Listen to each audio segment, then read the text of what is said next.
What is happening out there, Roto Scouts baseball fans? We're live. Had to get some stuff updated real quick there. Sorry for the delay getting the show started. Just figured I'd do a quick update of our currently confirmed lineups, and we had a pitching change at the last minute to make there. Josiah Gray scratched, unfortunately, one of our favorite targets. Hope he's okay so that we can continue going after him. But Josie Gray not going to pitch tonight for San Francisco. Yet another victim of the elbow soreness epidemic. That also got, who was it? Pivetta. Nick Pivetta today went down with a elbow issue. So the elbows continue to explode around the league. But that just went up. I put Juanadon projections up on the site. What I actually just realized I didn't do. Let me take care of this real quick, too, because it's kind of key. Let me get the... Yeah, because... Oh, no, actually, that should be the same lineup. They're both right-handed. We're fine. All right. I think we can start.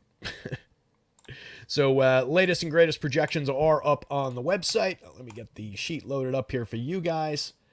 And we'll start talking about this monster 11-game slate. We've got 11 games of NBA in action tonight as well. I made the best decision of my life and got those NBA projections up on the site a couple of minutes ago so that we can just continue talking about this slate and not have to worry about punching out early or get all frantic toward the end. So it should be a good setup to run through a pretty big slate, and it's kind of a deep slate. There's a lot of pitching involved. There are a couple really premium looking spots for bats. We've got a Coors Field game that is leading the slate. It's just kind of, yeah, Tiz is calling it out right now. The Diamondbacks rolling out kind of a weird lineup tonight. Take a quick look at that just to spoil it. But Corbin Carroll in the leadoff spot. Gabriel Moreno I love in the 2-hole. Jock Peterson is interesting hitting third. Not a lot of three-hitter skills out of Jock, but he's out to a great start. Does have premium lefty power. Christian Walker, usual spot. Yoenis Suarez, usual spot. Then Jace Peterson, Randall Grichuk, Jake McCarthy, and Blaze Alexander rounding out the bottom of the lineup. I like Grichuk. I like his upside. Peterson, McCarthy, Blaze, kind of afterthoughts. But just, yeah, not their usual lineup. A couple guys getting the day off today against a weak pitcher in Coors Field. Still love the potential upside for the Diamondbacks. And I tell you, if anything, if it scares people away from going to like the 6 and 7 spots, or maybe people don't love Jock Peterson hitting third, which I can't imagine why they wouldn't, but maybe if it pushes people away, it's to our advantage. I think it's just as good a spot. You just lose, obviously, some upside from some individual hitters. Rangers broke Shawano's heart. Yeah, I think they broke some hearts around baseball. Got out to a good start early, but yeah, didn't really come through. What else did we have yesterday? Trying to remember. We had the good start out of Turnbull. Pretty good start out of Jose Barrios. Definitely. Zach Gallen ended up striking out a decent total, but didn't get to, at least on the FanDuel slate, didn't really get to like slate winning levels. So I think the concerns were somewhat warranted about Gallen. What else happened? I don't know. All kinds of good stuff happened on that slate. It was a profitable day. Actually, no. Slipped. It was profitable for most of it with my lineups, and then slipped into a bit of a net loss overall for yesterday. But we move on. It was a good day of baseball. Just not the most profitable in the world. But we're back tonight to make a profit. Say hi to everybody. We got Beach Bum in here. Money Crockett. Larry C's here. Stephen B's here. Julian Wilson. Travis Wyndham.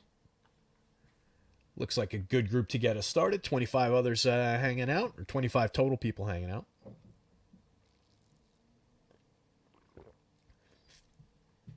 Tilt Arizona chalk ship first place. Did Arizona win first place first yesterday? Was it maybe on DraftKings? I don't think it was an Arizona stack on FanDuel. I can't remember. But they only put up, what, 5? They lost that game 7-5. But anyway, interesting board for tonight. Let's take a look at the run totals. Marlins at the Yanks, going up against Carlos Rodon. Yanks get a shot at AJ Puck, who has not been good to start the season. 3.41 total. Big underdogs from Miami against the Yanks at a 4.68 with Yankee Stadium on their side with all that power. Like the spot for the Yankees to continue their early season success. 3.96 run or 3.97 run total for Seattle in another fairly tight game. 8-run total, just kind of even up. 3.98 for the Mariners, 4.13 on the Blue Jays side of that one. Decent pitching matchup. Prefer the Mariners starter. Mets against the Braves. Braves heavily favored. One of the biggest run totals on the board at 5.56. It's them.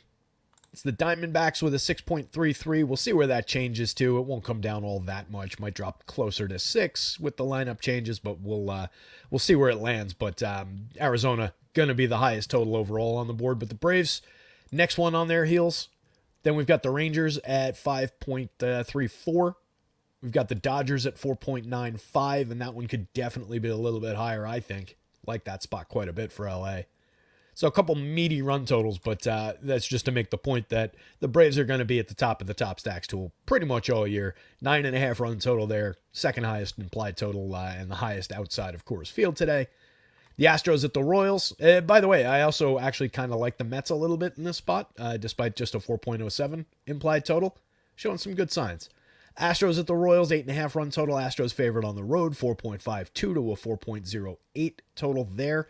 Dodgers at the Twins. Dodgers heavily favored, again 4.95, one of the highest marks for runs on the implied runs on the board. Minnesota 3.65 going up against the top starter of the day. The Phillies against the Cards with Zach Wheeler on the mound for Philadelphia. Phillies favored on the road, just a 7.5 run total there, not a lot. Sonny Gray taking the ball for St. Louis in his debut, but he's going to be limited to about 65 pitches, so he's not really on the pitching board. The impact that he might have is just to keep the Phillies at bay a little bit to start the game. So just a 4.01 run total for the Phils and a 3.57 for the Cards on the other side. Two good teams in just kind of a lower end game environment, good pitching. Oakland at Texas, one good team in this one. 177 plus 177 underdogs on the road for Oakland. 3.78 implied total for them. 5.31 for Texas, looking like a pretty sharp stack. Diamondbacks, again, heavily favored in Coors Field. But we do have, these guys put up 7 runs last night.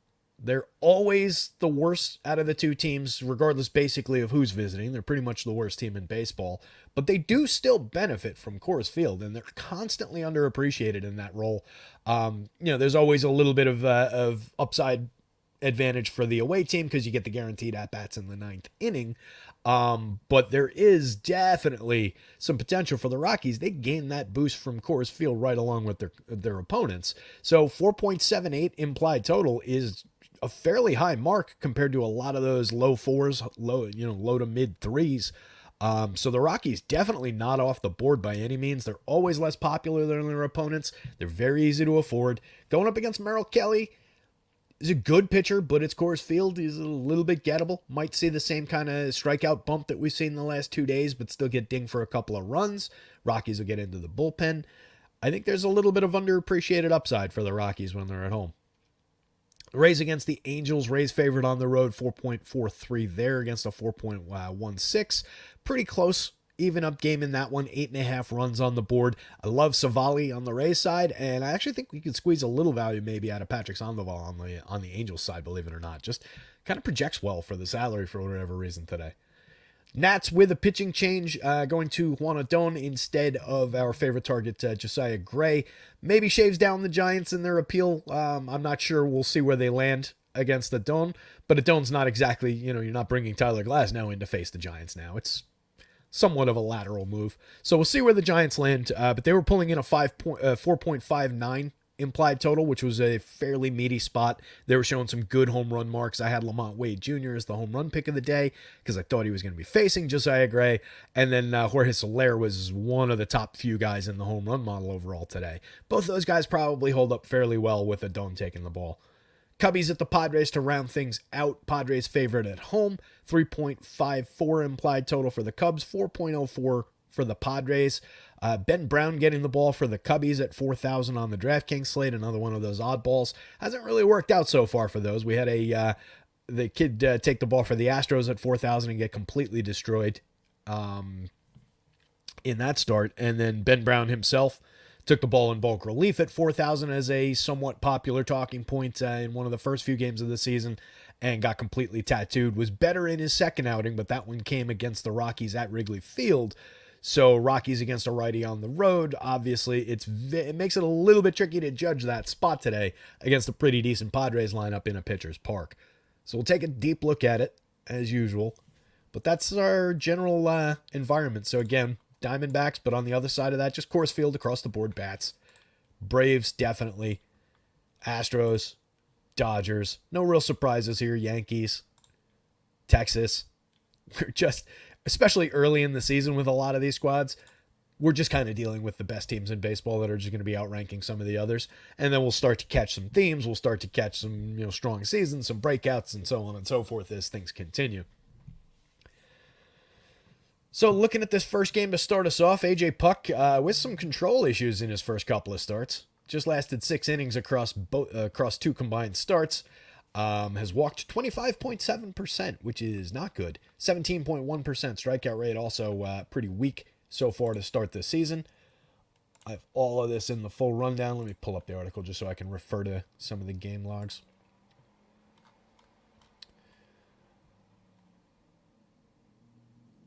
So, I guess I didn't put the individual games in for Puck. Well, regardless, it was a pretty big mess over the first couple. In 56 2/3 last year as a reliever, 32.2% strikeout rate, but again, just cratering down to 17.1 over the 6 innings that he's worked here. I want to pull those starts up just to talk about how bad they truly were. All right, first outing of the year was that one against Pittsburgh on March 29th. He lasted 2 innings in that one. He struck out 1. And he walked 6, gave up 4 earned runs on 3 total hits. Second game, faced 21 Angels. Struck out 5, but walked 3, gave up 2 earned runs on 5 hits, 4 total runs in just 4 innings. That's 2, Pittsburgh maybe into the mid-range at this point, not necessarily a low-end team. Angels pretty low-end, but that's 2 gettable spots to start the year. And now he has to face the Yankees. So this could get ugly for AJ Puck in kind of a hurry. Left-handed pitcher coming into Yankee Stadium, facing a lineup with a lot of right-handed thunder in it, plus Juan Soto from the left side. No diminishment against AJ Puck.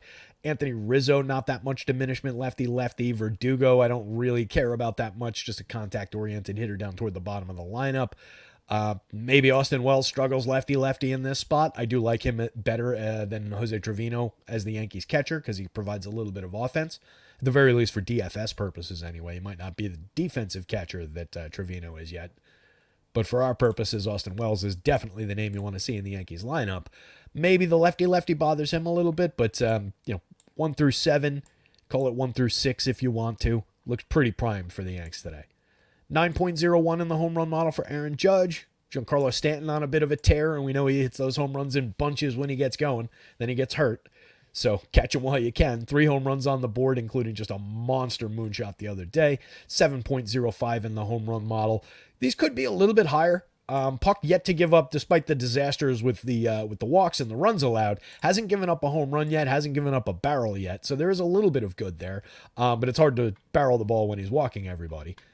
20.1 degree average launch, a lot of pop outs in there. Only a 20% hard hit rate, 81.5 miles an hour of exit velo on average in the tiny samples so far this year. But he was a little bit gettable in relief last year. This doesn't amount to a lot of home runs because it's only 56 2/3 innings, so it's only so many hitters. But a 4.13 rate.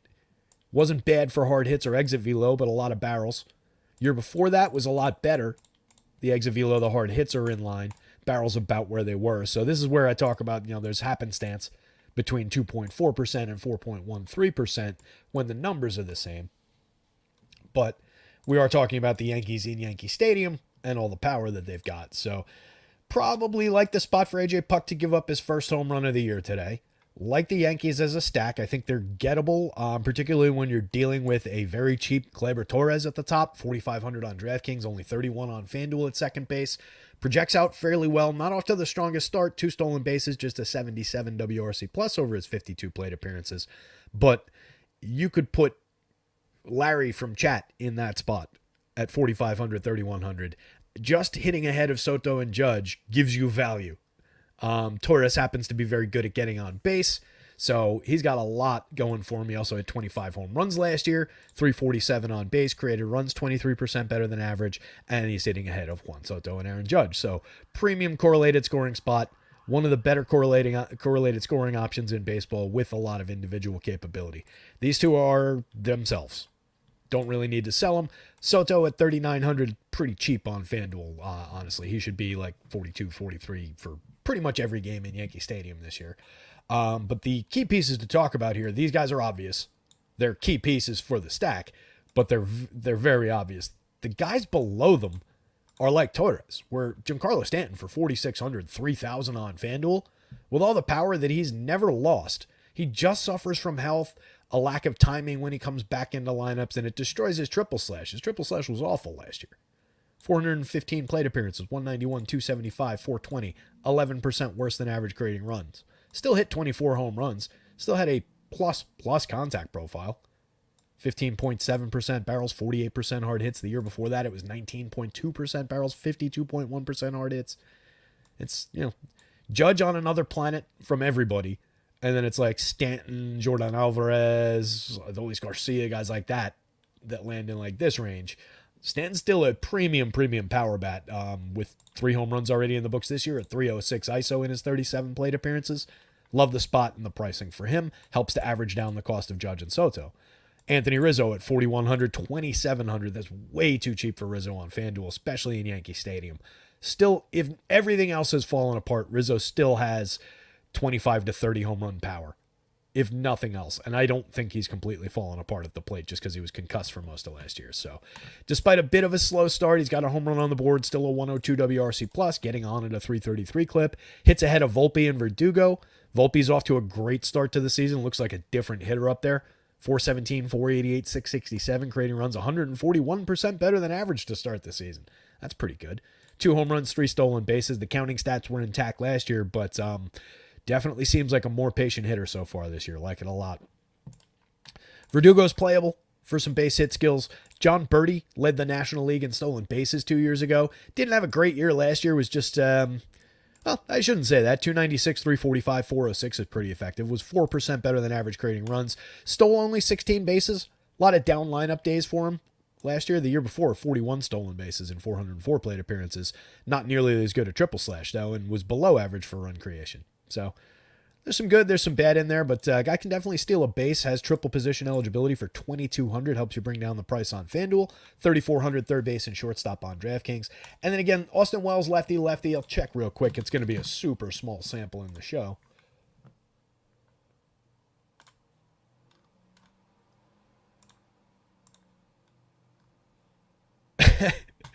Well, Wells made 6 plate appearances against lefties last year. He went 0 for 6, struck out in 2 of those. So far this year, he's made 4 plate appearances against lefties. He's got a single and a walk, 1 strikeout. So really not much sample to work with for Austin Wells, lefty. But the kid's got a good stick. I like his bat. I think he's going to be a keeper of a catcher for the Yanks. Carlos Rodon, pitching for the Yankees at very cheap prices. You can see where he projects. Pretty strong on DraftKings, pretty strong on FanDuel. I like the Carlos Rodon spot. He hasn't been off to the greatest start, but he also hasn't gotten completely tattooed. The ERA is at just 2.79. He's given up a couple long balls in the 9 2/3 innings, the 2 starts that he's made. The depth hasn't been great. We're looking at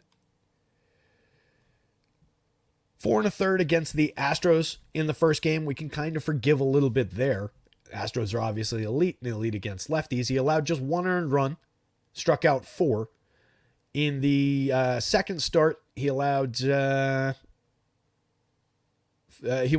got through 5 1/3, allowed 2 solo home runs, 7 hits, but no more runs beyond that. Struck out 3, walked 2 against the Diamondbacks, who another pretty good team, pretty premium. So I think there's upside for Rodon here going up against the Marlins.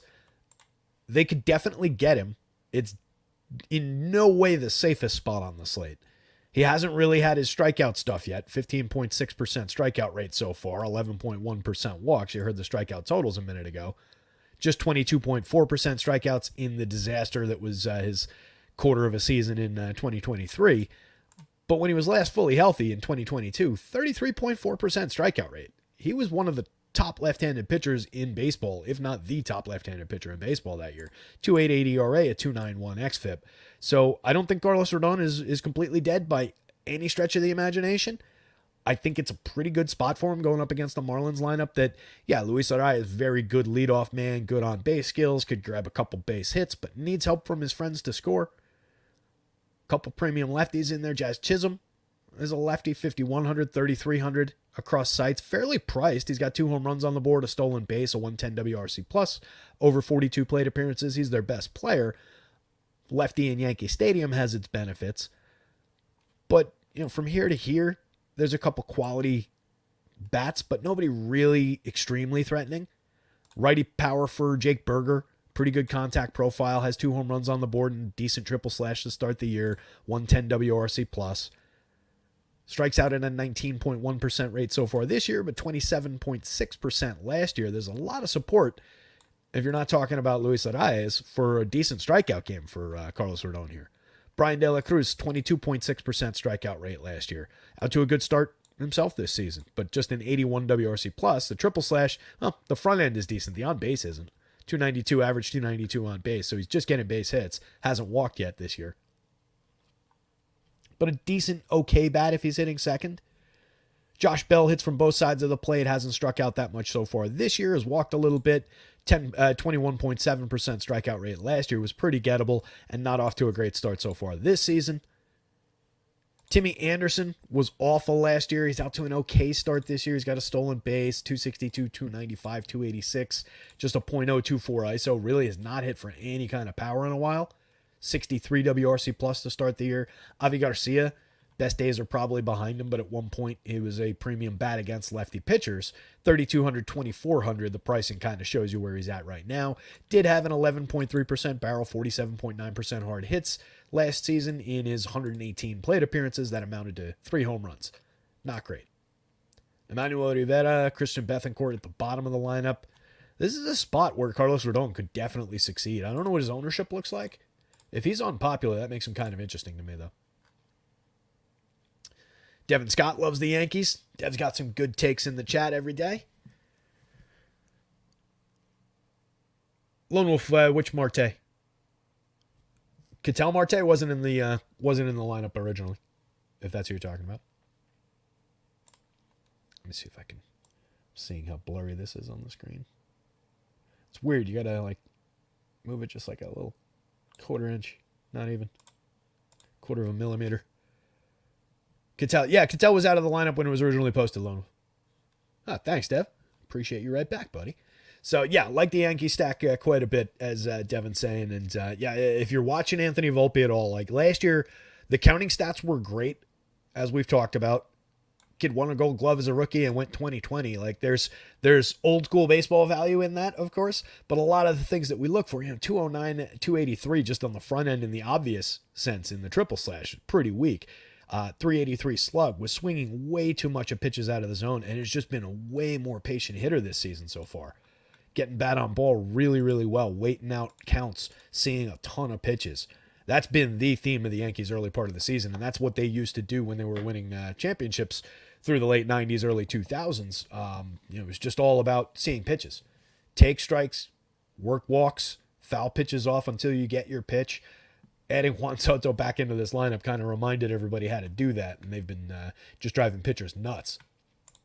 So, pretty big yes to the Yankee stack. Pretty big yes to Carlos Rodon, because I think he's at a very nice discount at 77 on FanDuel, 79 on DraftKings. It's one that I would call a medium faith play, right? I'm not totally sold. He projects out great. He was formerly great. We haven't seen that great pitcher really in pinstripes so far. But this is a good spot for him. This is a spot where we might see that guy finally come out and establish himself, let's say, for the season. And I just can't resist Carlos Rodon at those prices. So looks good on both sides to me. Marlins, maybe if you're rostering a lot of Rodon, you grab a couple Marlins hedge stacks, and then it's Arias, 2 out of the 3 guys between Arias and Jazz Chisholm, and then Jazz Chisholm. It's kind of a straight line 1 through 5, or maybe Timmy Anderson, Avi Garcia bolts onto it.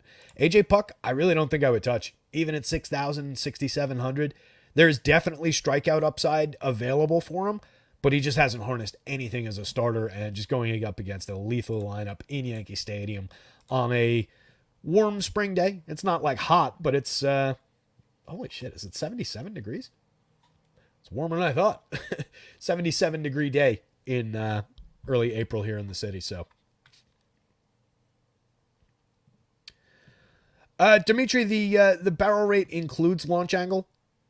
To qualify as a barrel, it's a hard hit factor and a launch factor, so you can use barrel as the better indicator. That's why I have barrel and hard hit on there.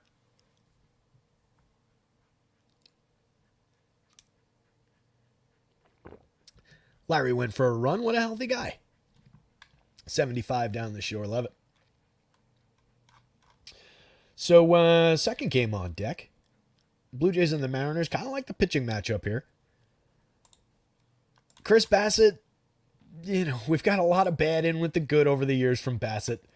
First start, worked 5 innings, struck out 6 Rays, but gave up 4 earned on a homer, 6 total hits. Second start, just 4 1/3, 3 strikeouts, 3 walks, gave up a homer, 4 earned runs on 9 hits. That was against the Astros.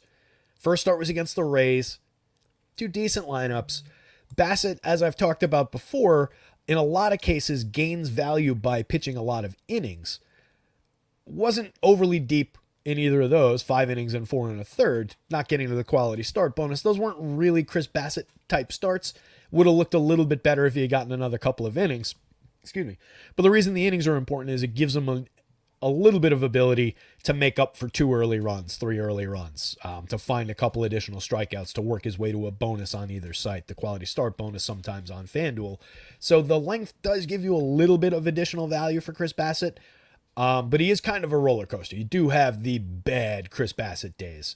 So he's fairly priced at 8,000, 8,100. He projects out pretty well in the mid-range. I don't think I looked at the pitching board. This is the pitching board, by the way. So here's Bassett, right? Good mid-range price, decent mid-range projection across sites. There's a big group of guys between, let's call it 38 and 32 FanDuel points, 14 and 17 DraftKings points. That group includes Zach Wheeler, George Kirby, Kyle Harrison, Aaron Savali, Joe Musgrove, Chris Bassett, Cole Ragans, Merrill Kelly at Coors Field. So with that range of players and a pretty broad range of prices, with high prices here, and then a kind of nice cushy middle there, Bassett's definitely not off the board, and there are strikeouts in that Seattle lineup. 27.3% strikeout rate to start the season for the projected Mariners lineup, and they have not been good. That was one not in a patting myself on the back way, but that was one that I mentioned early. I'm not sure if this Mariners team is good, and so far, that call is kind of held up. Just look at the WRC Plus for some of their top 3 hitters are top 3 hitters are averaging a 46 WRC Plus, so on the average, over an average of 46 plate appearances. Those guys are averaging a 46 WRC plus, which is 54% worse than average grading runs so far. Tiny, tiny sample. Everybody way below even 300 on base percentage. Everybody below the Mendoza line. 3 combined home runs across all those plate appearances. 2 stolen bases, both of them belong to Julio, but he doesn't have either of the home runs. He's got the weakest WRC plus in the group. Obviously, we expect a full turnaround from Julio.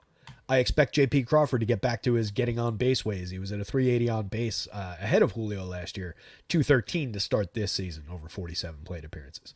Jorge Polanco, I expect to hit for a little power this year. Has a home run on the board. .075 ISO, not good. Terrible WRC plus and a terrible triple slash over 45 plate appearances.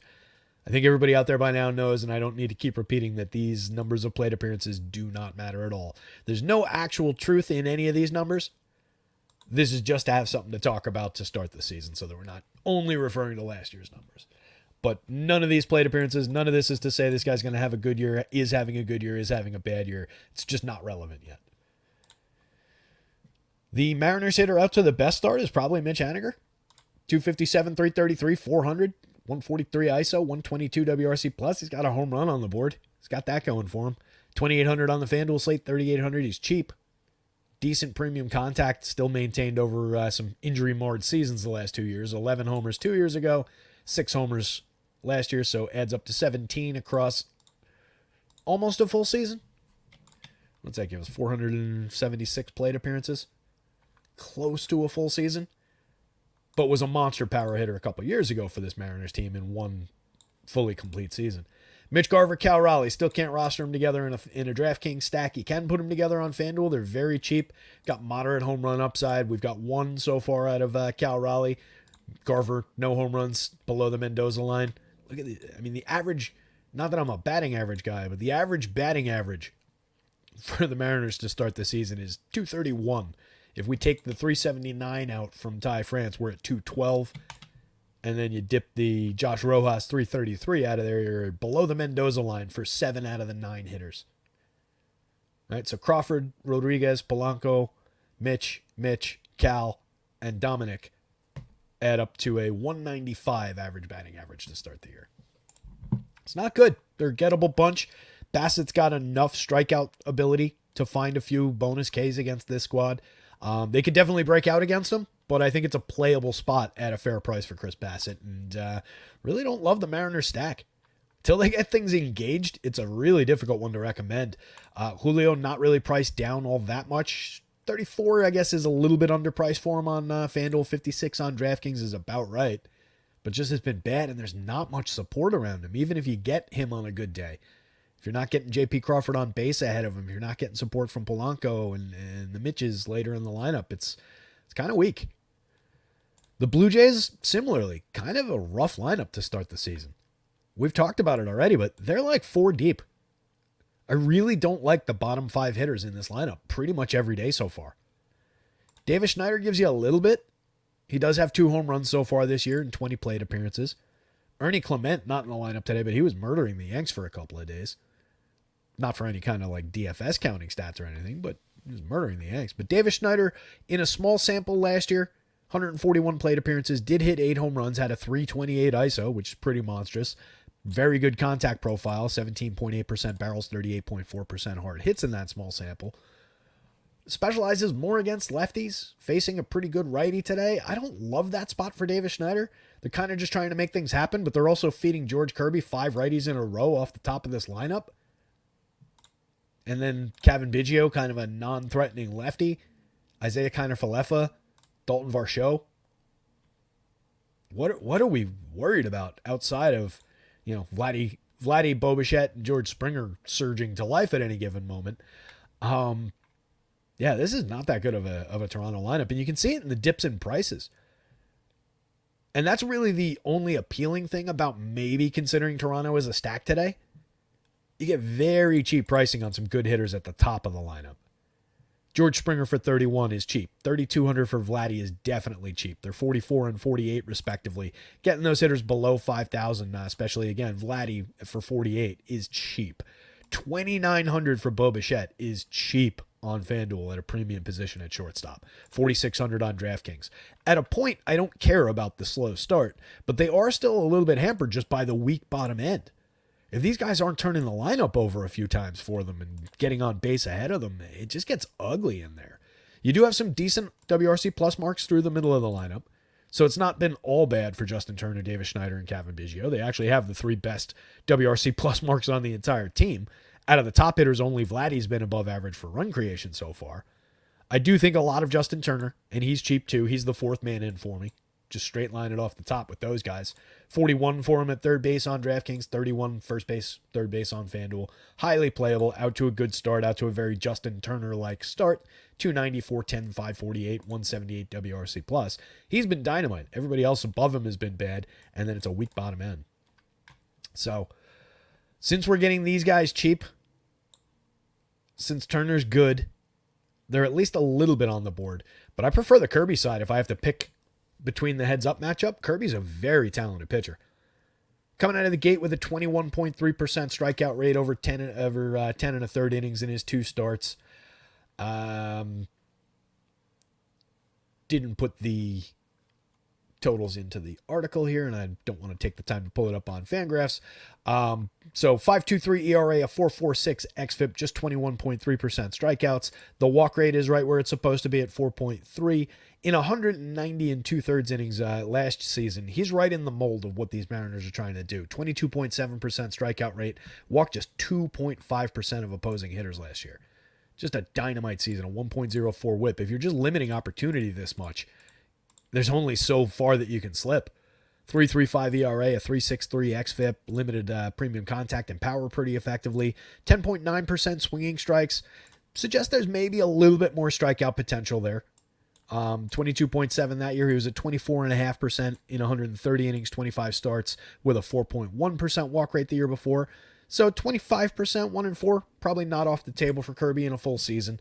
But I like him against the top-heavy Blue Jays squad. If you can get through those first 3-4 hitters, it's cruising through the bottom end. And again, righty-righty for all those first guys. Righty-righty matters less than lefty-lefty does, but still a bit of a factor. So for 97, 94, I think Kirby's firmly on the table. He's a member of that club right in the middle here, but he's one of the higher-end guys. So I like the spot.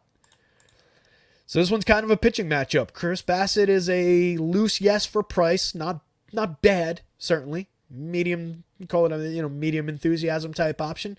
Kirby, stronger than that. Like Kirby a little bit at 94, 97. And really don't love either team. If I had to stack one of these teams, it would probably be the Blue Jays, even against the better pitcher. Just a real lack of faith in the Mariners just on the whole right now. Got to remember that we got to keep pace. We've got 11 games. Seattle lineup just dropped. Larry C says, so we got JP Crawford, Julio Polanco, Ty France moving up the lineup, Mitch, Cal, Canzone, and Rojas. So Ty France moved up and replaced who? No Polanco? Oh, no, Polanco's in there. So France just slides up the lineup a few spots.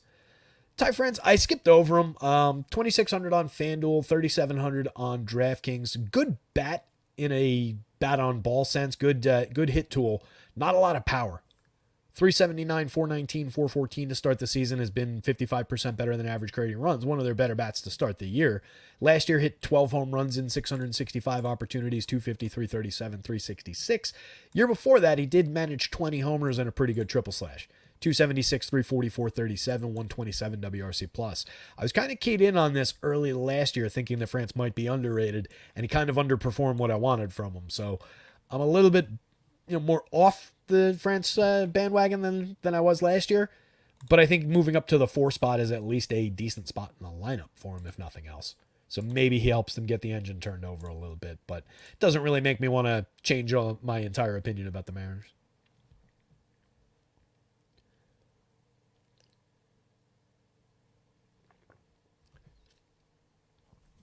OA in truth, or for in truth, I want 1,000 plate appearances. But for our purposes here, we're obviously not getting that. That's 2 seasons.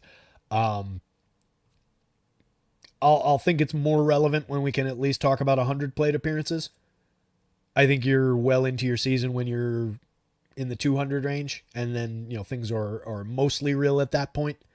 But look at Brent Rooker's first 200 plate appearances from last year, for example, or look at Jose Abreu's last 200 plate appearanrances, for example, versus his first couple hundred. Baseball takes an incredibly long time to normalize. That's why we don't care about BABIP, or not BABIP. That's why we don't care about BVP. I want to get a buzzer. You guys have done a great job, by the way, not bringing up BVP in the chat. I think all you guys know, first of all, you're a collection of smart people, and you know that BVP is worthless. But you also know how much I don't like PvP. But I really want to get a big buzzer and an X, Family Feud style X, for any time somebody asks about BVP in the chat. But good job not bringing that up so far. But that's why BVP doesn't matter. You just don't get any kind of plate appearance samples for one batter against a specific pitcher, no matter how long they've been in the league. And even if you did get to that, let's say somehow, some way, a guy faced a pitcher 500 times throughout their careers.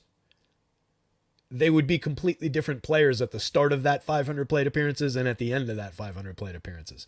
That would be a 50-year sample. Devin hates BVP. It's because you're a smart guy, Dev. Mets lineup is out. Let me grab that one.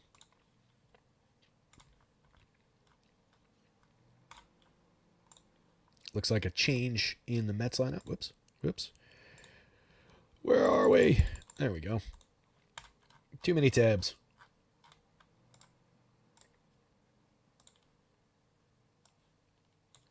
All right. So Starling Marte moves up to the 2 spot. Francisco Lindor dips a spot. It's an interesting change atop the lineup. Lindor off to a bad start, but obviously a premium player.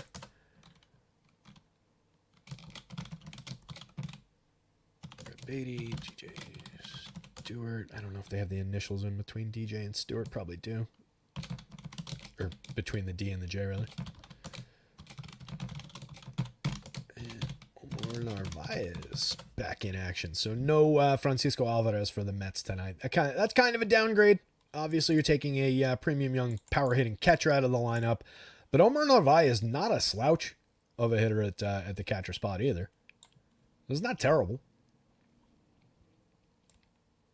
He was the guy they were expecting to catch for most of last year. Then he got hurt, and they were forced to call up the premium prospect. And then Alvarez just started bombing for a while. Bombing in a good way.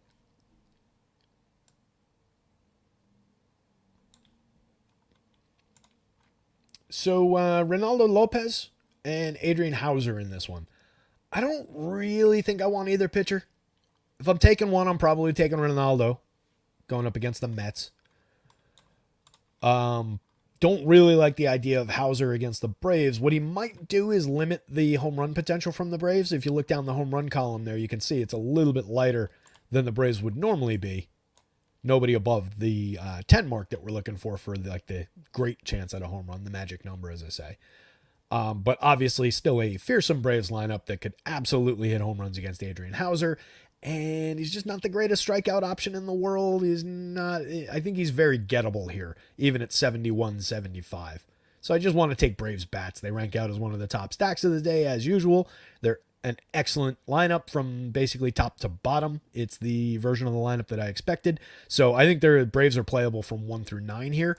You just do have a little bit of potential home run limitation. The reason I say that, Adrian Hauser in 111 and a third last year, a 2.70% home run rate on a 7.1% barrel rate with a decent ability to keep the ball down. It's not like Framber Valdez levels with negative launch angles or even Logan Webb with low launch angles, but it's reasonable that he's going to keep the ball down, get induced ground balls, limit opportunities. That's why we don't care as much about the hard hit, the exit velocity, if the ball's down.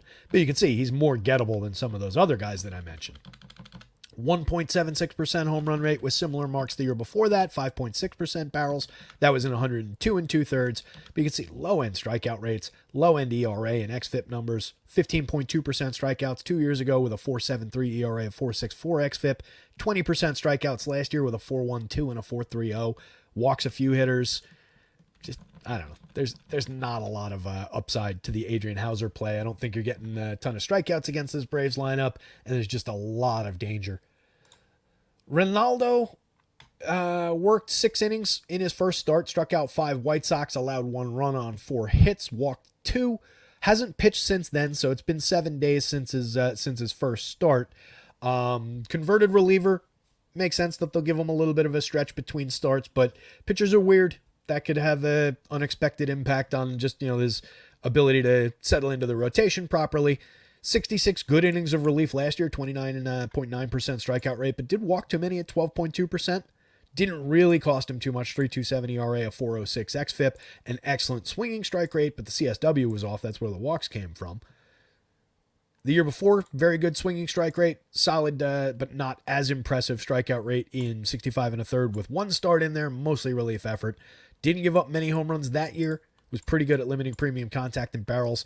A little bit off this year, 2.88% home run. Not bad, but gave up a few more, gave up a bit more barrels, bit more launch, but was still very effective. It's just a matter of how he holds up in the starting role. And he had a kind of soft opponent with the White Sox in that first one. One of the worst lineups in baseball. So I do think the Mets are better than the White Sox. I do think there's a lot of quality, like right here. Taking Alvarez shortens it by 1. But at least the top end of the Mets is pretty decent, I think. Lindor, again, very slow to start the season. .075, 208, 175 with a 100 ISO, and 78% worse than average creating runs over 48 plate appearances. That's not going to hold. Francisco Lindor hit 31 home runs and stole 31 bases last year, created runs 21% better than average. Pete Alonso also was at 21% better than average creating runs. He hit 46 homers last year. He's got 2 on the board this year. A weak triple slash to start, but I just don't care. He's Pete Alonso, best home run hitter in baseball since he entered the sport a few years ago. Well, maybe not the best, but like the most. Does that make you the best automatically? I don't know. I think there are better home run hitters maybe than Pete Alonso, but he's got the highest total. I'm making a clunky argument. Nimmo, love him off the top. He's still only 4,100, 2,900. Had a good game yesterday. He's up to 2 homers, a stolen base, 136 WRC plus, despite just a 212 batting average. That's why batting average doesn't matter. He's getting on at a 395 clip. He's creating runs. Guy has power, doesn't strike out that much, knows how to draw a walk. Really like Nimmo for correlated scoring and for individual upside. Starling Marte at just 3,600, 2,900 helps make these guys very cheap up top. If you straight line the top 4 hitters in the Mets, your average cost, you're paying $3,000 for a stack that includes Nimmo, Lindor, and Alonso. That's not bad. $3,000 each. On DraftKings, it's a little bit higher, but not that much. $4,450 for the 4-man. If you stretch it to 5 and get Brett Beatty in there, which you would probably do, $4,180. If you wanted to take DJ Stewart instead of Beatty because you don't want to occupy third base, that makes it $4,100. So the Mets are very affordable against. I'm not completely sold on Ronaldo in a starting role. 7,200, he projects out all right for the money on FanDuel. He's already up to 8,000 on DraftKings. On a fairly deep pitching slate, I don't know that you need to go there. He's down here if we're going by projections. He could definitely beat the Mets. Meet the Mets, greet the Mets. Head onto the park and beat the Mets. I think that's how that goes.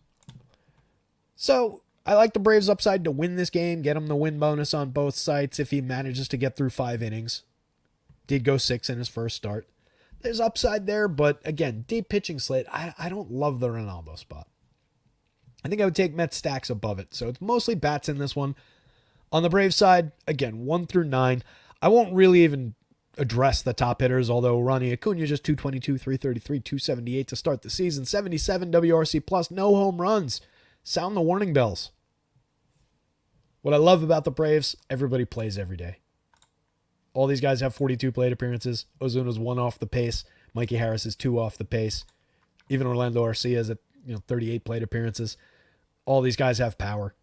Marcell Ozuna up to 5 home runs already this season. He's 37 now on FanDuel, actually. FanDuel caught up. 4,600 on DraftKings. For a guy out of the gate with 5 home runs, a 425 ISO, creating runs 86% better than average. All right, 41 plate appearances don't matter at all. Fine. He hit 40 home runs last year. We talked about this yesterday. We've talked about it a few times already. He had a 285 ISO, a 139 WRC plus. You do have to make it possible to stack these guys together by keeping some guys cheaper than others, but I think they can maybe push Ozuna up a little, maybe take 100 each away from these guys to, add it into Ozuna and make it so that he's appropriately priced because he is at a discount on DraftKings right now. 4,400 for Michael Harris is also a pretty strong discount. He's out to a 361, 425, 639 start, 83% better than average creating runs. He's got 2 homers and a stolen base already. Was hurt for the start of last season and bad, slow starting for the season. Still managed to hit 18 home runs, steal 20 bases, create runs 15% better than average. Over 441 the year before that, hit 19 home runs, stole 20 bases, 36% better than average. Very, very good option late in the lineup for 4,400 on DraftKings. Only 33 on FanDuel. Makes him very affordable. Arcia, out to one of the strongest triple slash starts on this team. Creating runs 72% better than average. No home runs yet this year, but did hit 17 sneaky home runs last year. Travis d'Arnaud, excellent power for a backup catcher for just 3,700. 2,500 on FanDuel. There is drop off from Sean Murphy, the regular starter, to Travis d'Arnaud, but it's not crazy extreme. At least in the power department. In just 292 plate appearances, d'Arnaud managed 11 home runs last year. Just a 172 ISO. Premium contact was all right. 42.8% hard hits, 9% barrels. Year before it was all right. I don't dislike Travis d'Arnaud in this lineup. And then Jared Kelenic. 2,700 on FanDuel, 3,600 on DraftKings. The pricing is not yet caught up. The kid was one of the most highly regarded prospects in baseball before getting traded out to Seattle, falling apart out there. He's made his way to a Braves team that I really like the opportunity for them to rescue this kid's career. 500, 560, 636 to start the season, creating runs 125% better than average over his first 25 plate appearances. None of this has anything to do with why I like it, but it is encouraging to see the good start for him. But even in down seasons, 9.5% barrels, 45.5% hard hits, 13.6% barrels, just 35% hard hits there. Walked at a 9.9% clip against a 31.7% strikeout rate. He's got a long way to go to be good. But there are definitely some decent indicators still for Jared Kelenic. Like I said yesterday, I was trying to acquire him in the Dynasty League this offseason. So I like the start that he's out to, and he's very cheap at the bottom of the lineup. Wrap him around to the top if you want to. He's got enough on-base skills that he can be effective in a wraparound role. From the Mets, it's, again, the top four. And then Brett Baty, I like 3,100, 2,600. He's very cheap at third base. Got a decent premium contact profile. Out to a 333, 385, 417 start with a 128 WRC plus and a home run on the board over 39 plate appearances. Cheap third baseman with a little bit of believable power as a lefty going up against Reynaldo Lopez here. Heavily left-handed version of the Mets lineup, too. I don't dislike that, especially not as a fifth man in to just average the cost down. DJ Stewart, believable left-handed pop as well. 12.2% barrels, 43% hard hits last year. Pretty weak start for him, but does have a home run on the board at 231 ISO. Has been above average for run creation. 20 plate appearances. He does have a 400 on base, so it's not a completely weak start, just not a lot of hits. McNeil, contact hitter, don't love him down lineup. Harrison Bader, not a big fan. And Omar Narvaez for cheap. The contact profile is not really there. 2 homers in 146 last year, 4 homers in 296 the year before. 11 homers in 445 in 2021. 10 homers in 2020. 22 homers in 2019. That's the season I was looking for. We're a little bit far removed from the 22 homer season at this point. Good to know those are all still in there.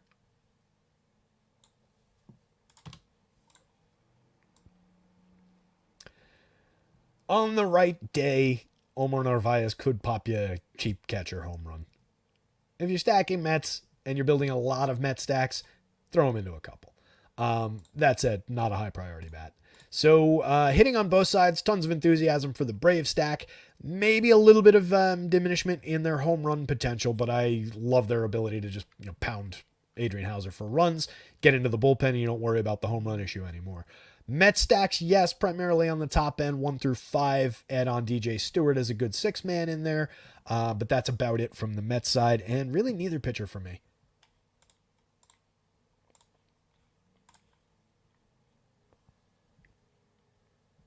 Larry C., they will rescue his career, then sign him to a long-term deal at 50 cents on the dollar.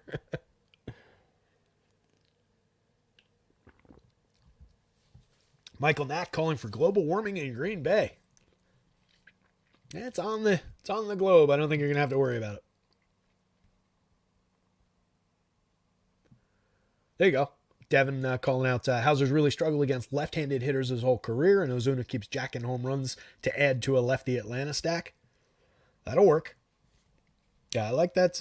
I mean, it's it's an any given slate kind of no-brainer to say the Braves, a lot of days these Astros. Interesting spot for Cole Ragans here. Projects out well, but he's a little bit off the pace from those that group of guys. He's in the 28 to 30 run, but he's the 28 man. And it's him, Merrill Kelly, at 28. Again, talking FanDuel points, 14.5 on DraftKings. I think a lot of Cole Ragans. I do think he's a talented guy. It's a really, really good Astros lineup, though, and they're very good at limiting strikeouts. So far, the top 5 hitters in this lineup have an average strikeout rate of 15.8% this year. Last year, that same group was at 16.2% for the full season. You do get a little bit of strikeout give back at the bottom of the lineup, which has McCormick, Jose Abreu, Jeremy Pena, although he hasn't struck out much this year to start, and Jake Myers. But it's a difficult spot for Cole Ragans, especially when you consider the elite upside of Jordan Alvarez and Kyle Tucker, even in lefty-lefty splits. They've been excellent to start the season overall. So is Jose Altuve. You've got Alex Bregman with still lurking right-handed quality in that bat. Not a great season so far this year, but plenty of upside, and he's cheap today, so it's easy to get to him. I just think it's a real tester of a spot for Cole Ragans. We've seen him succeed. He made, a dozen starts last year after coming over to the Royals.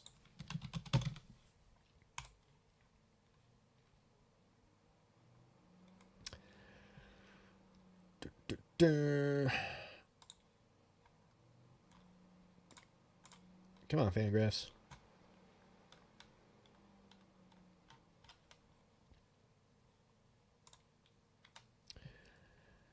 come on me. Why would I have clicked on batting? That was dumb. Yeah, 12 starts after coming to the Royals last season. And was very good. Finished the year last year with a 28.8% strikeout rate between that stretch and some relief work. 10.5% walk rate overall. But had that dominant stretch when he first came to the Royals. Just want to see. Let's see. What did he do?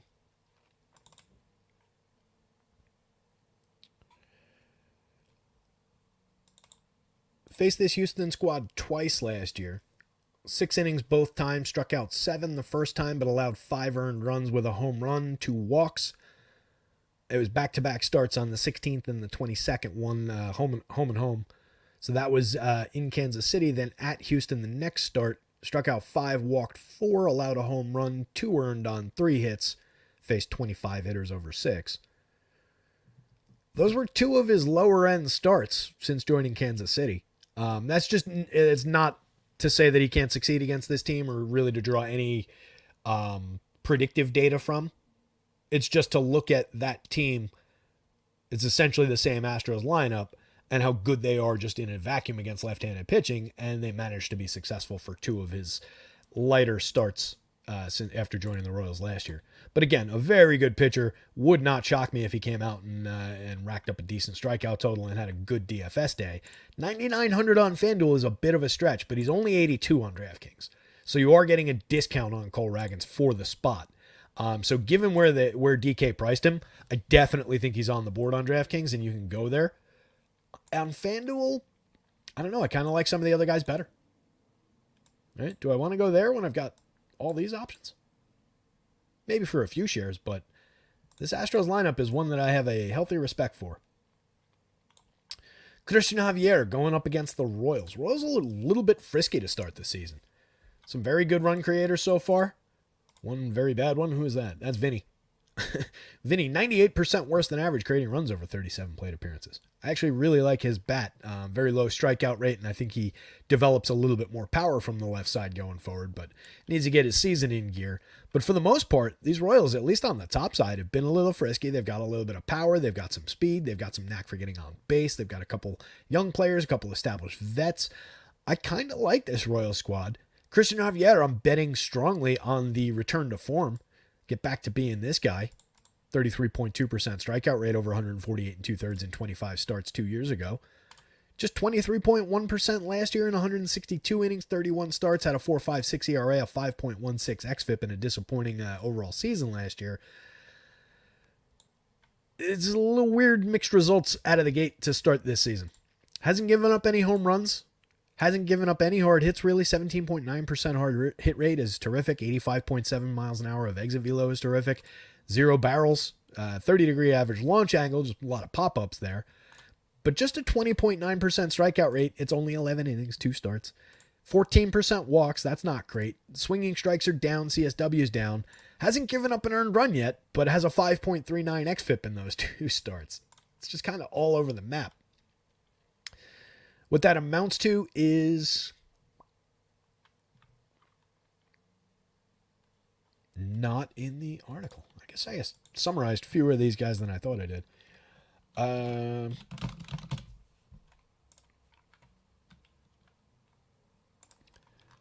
So that amounted to a start against the Yankees in which he struck out 6 in the first start of the year. Walked 1, gave up 4 hits. That's not a bad start. The second start was bumpier. That was against Toronto. I think it was the day after the Ronel Blanco no-hitter, I think. Or no, was that Framber the next day? I think it was Framber the next day. But that came against the team that got no hit, let's put it that way, by a worse pitcher. Struck out 3, walked 5, but only gave up 1 hit to 20 batters in 5 innings. So it's such a weird mixed bag from Christian Javier right now. I do think there are strikeouts for him to find. 21.1%, not egregious, but it's helped out by 8.7% so far from Adam Frazier. Vinny is always a low strikeout option, but there's some aggressive free swingers in this Royals lineup as well. So I think they're gettable for upside. Javier, 9,300. I don't love where he projects. He's outside of the borders of that 28 to 32 group for 9,300 for a comparable price. I do think he's got the ceiling to compete with those guys, but the projection's a little bit under. 8,300 on DraftKings makes him very, very playable. I'll buy the upside for 8,300, and I would have some shares at 9,300 across 150 lineups on FanDuel too. But I think you can definitely hedge with some Royals bats. Bobby Witt out to a terrific start, 108% better than average, creating runs over 44 plate appearances, 2 homers, 2 steals, 350, 409, 675. Michael Garcia, weak on base, weak average to start the year, but 3 home runs, a stolen base, creating runs 27% better than average, a 317 ISO to start the season. 50.6% hard hits, no barrels really last year, but a good amount of hard hits, a moderate strikeout rate. We found out that he's a cousin of Ronald Acuna Jr., so it gives him a little bit of boost from a little bloodline boost there. That's again, I referred to it the other day, but there was a terrific piece. I think it was on The Ringer. I forgot to double check, bringing it up again, but it was about the small town on the coast of Venezuela that the family is from. And just like the extended family stretches back for 25 years of Major League Baseball with a bunch of names that like are recognizable names, and then a bunch more names that never quite made it, but just from one family, extended family. We're talking about like some of them are like second cousins, but family, in this one village in Venezuela, just like, 25 guys that have gotten professional baseball contracts. Some of them have gotten to the majors and done well. One of them is Ronald Acuna Jr. 2 of the others are his younger brothers who are currently in the minors. He's got a couple other brothers on the way, I think. So does Vladdy. So, I do believe, again, in, we were here. Garcia. So, 4,600, 2,900, an effective enough price for Garcia, especially leading off ahead of Witt, Pascantino, Sal Perez. Sal, good start to the season. 2 homers on the board, 147 WRC plus. Hard-hitting catcher, still pretty cheap. 4,300 on DraftKings, where you have to have catchers. 3,200 on FanDuel is workable. MJ Melendez, so far so good. I was really looking for the big breakout year for Melendez. He had a great contact profile last season, 11.4% barrels, 49.6% hard hits. Pretty good one the year before that. Aggressive strikeout rate, 28.2%, but showed some good signs with a pretty decent walk rate. Just didn't come through despite the premium contact for all that many home runs last year. 16 homers and amounted to a 163 ISO. Wasn't great for power like it seemed like he should have been hitting for power. So far this year, 3 home runs on the board already, a 419 ISO over 34 plate appearances. Great indicators early. That's all we can hope for from MJ. So 3,400, sign me up on DraftKings, 2,900 on FanDuel. Love the pricing if I'm going to Royal Stacks. Would not leave out MJ, and probably wouldn't leave out Nelson Velasquez and all his power. 2 home runs for him to start the year, 296 ISO. Excellent premium contact for him last year, 21.4% barrels, only rivaled by Aaron Judge, but that was only in 179 plate appearances. He did have 17 home runs in that tiny sample of plate appearances, though. A lot of right-handed thunder from Nelson Velasquez. Adam Frazier, skippable. Kyle Isbell, skippable. Hunter Renfroe just kind of hanging out down here, 3,100, 2,500 across sites. Bad start to the season. He's got a home run on the board, but just an 8 WRC plus, 92% worse than average creating runs. Only 20 home runs last year, but 60 in the 2 years combined before that. So there's still right-handed power there, if nothing else. But kind of limited by the spot in the lineup. So Cole Ragans is a yes, particularly on DraftKings, where he's only 8,200. More difficult to fit at 9,900 on FanDuel, but there is a path to success for him. I think he's limited by the excellence of the Astros lineup, and I would stack the Astros against him, probably in smaller doses than I would normally get to the Astros. But especially if they're low owned, then you can take a few shots if you're not going to an abundance of Ragans shares. Christian Javier, I would definitely take some shots with. 8,300 is a nice price on DraftKings. It's weird that he's 100 more than Ragans, though. 9,300 on FanDuel is an effective price, but again, projects out a little bit below that solid group of pitchers that we have, let alone Tyler Glasnow at the top of the board, but does have a similar ceiling to a lot of those guys on the right night. And we would stack Royals against him. Dodgers, Twins. Dodgers, one of the top stacks of the day, going up against Louis Varland. Tyler Glasnow, the top pitcher of the day, going by projections. Into the 40s on the FanDuel scale, into the 20s on the DraftKings scale. 10,000 on FanDuel, 10-1 on DraftKings. Made 3 starts already this season, pitched in the Seoul Series. 22.7% strikeout rate to start his Dodgers career, 10.6% walks, 3.18 ERA, a 4.16 xFIP. A lot of this is just going to get better as things go.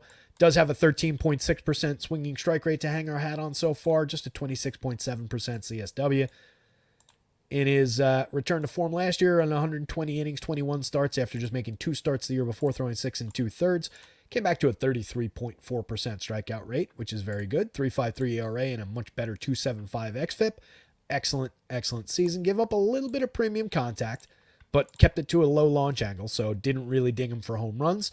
We care less about the hard hits, the exit velo, but the barrels are up, right? So that when this launch angle was up, it was typically a hard hit ball, is what that's showing us, because there is, again, launch angle in barrel rate.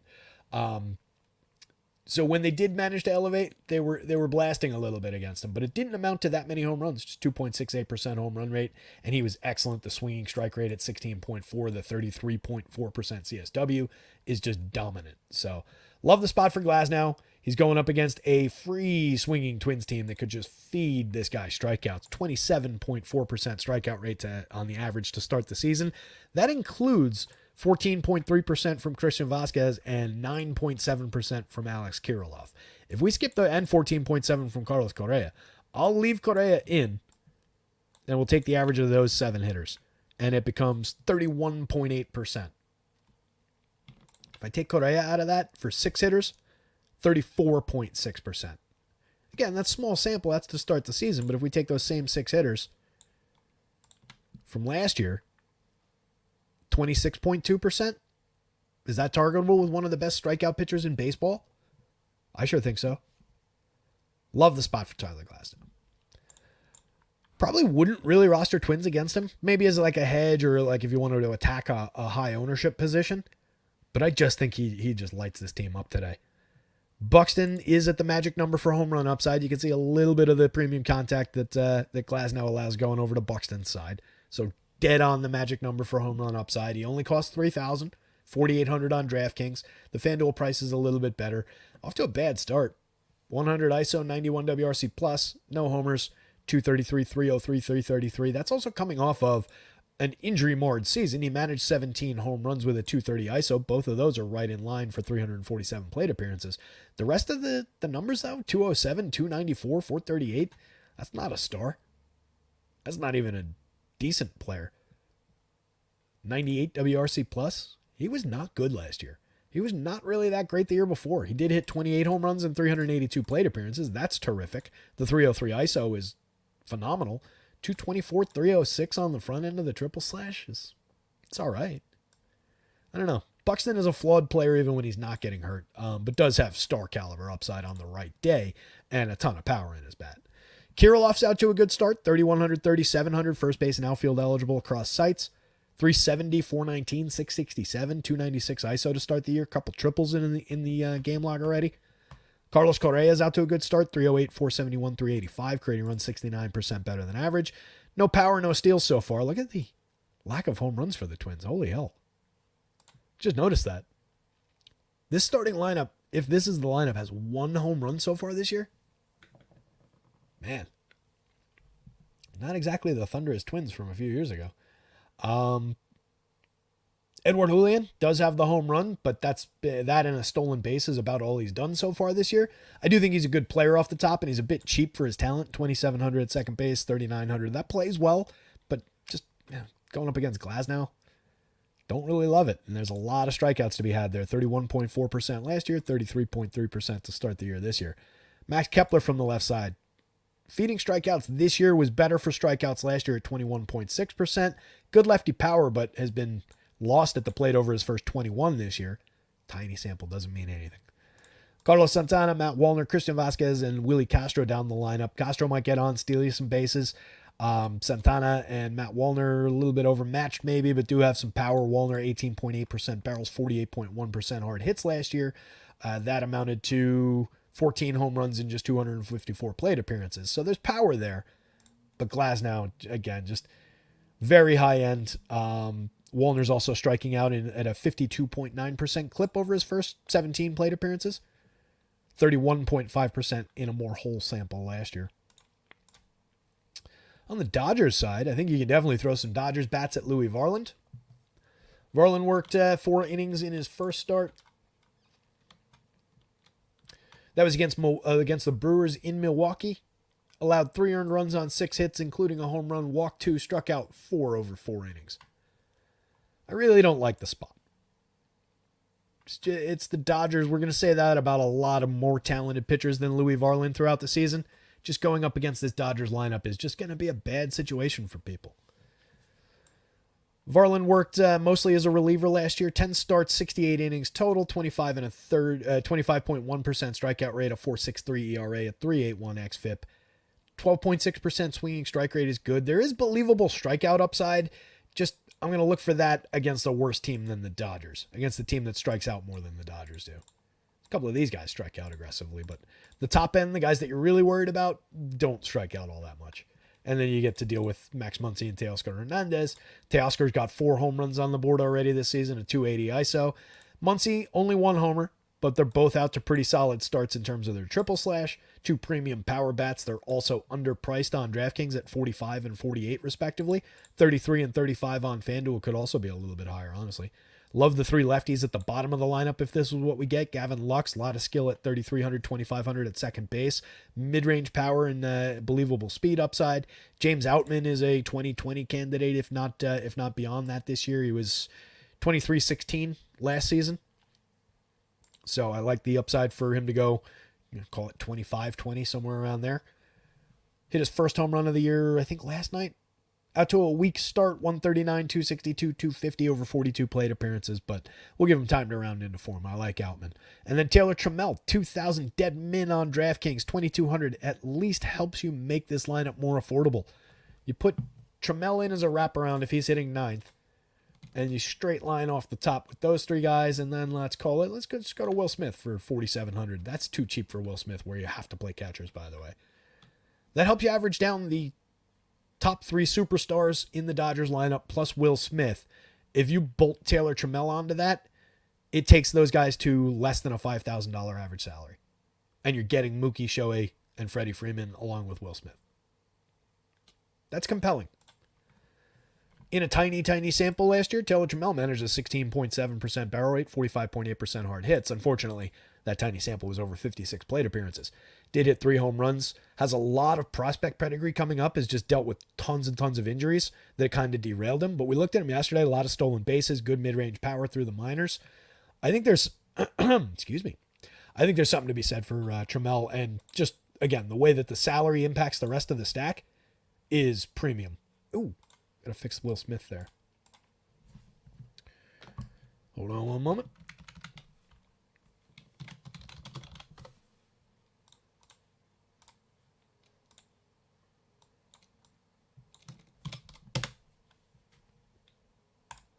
That was only impacting positioning on FanDuel and price.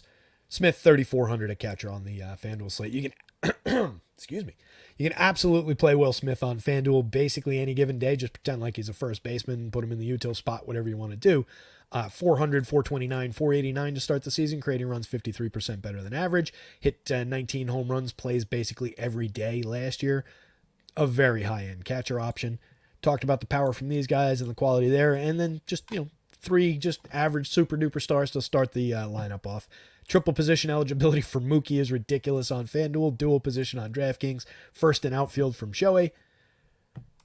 Average batting average for the top 3 guys is 356 over their first 60-ish plate appearances. Their average on base percentage across those 3 guys is 452. Their average ISO, with Freddie trailing at 109, which is pretty bad. The average ISO is still 284. Mookie's got 5 home runs. Ohtani's got 3 home runs. Freddie's only got 1. They've all stolen at least 1 base. They're all creating runs at a ridiculous clip. They all get on base at insane levels. There's just not many lineups like this Dodgers team in baseball. So, stacking Dodgers against Louis Varland. Playing Tyler Glasnow aggressively against the Twins. Don't really want any Twins coming back. Really not even in a hedge sense. They are very cheap. I'll give them that. But it's not a good spot for Twins, not a good spot for Louis Varland. So even at cheap pricing, and he's not even that cheap on DraftKings. If he was in like the $5,000 bargain bin on DraftKings, maybe given a little bit of strikeout equity, maybe. But yeah, that's pretty thin. Phillies, Cardinals. Let's see what you guys are talking about. Tramel's not in the lineup. Damn it.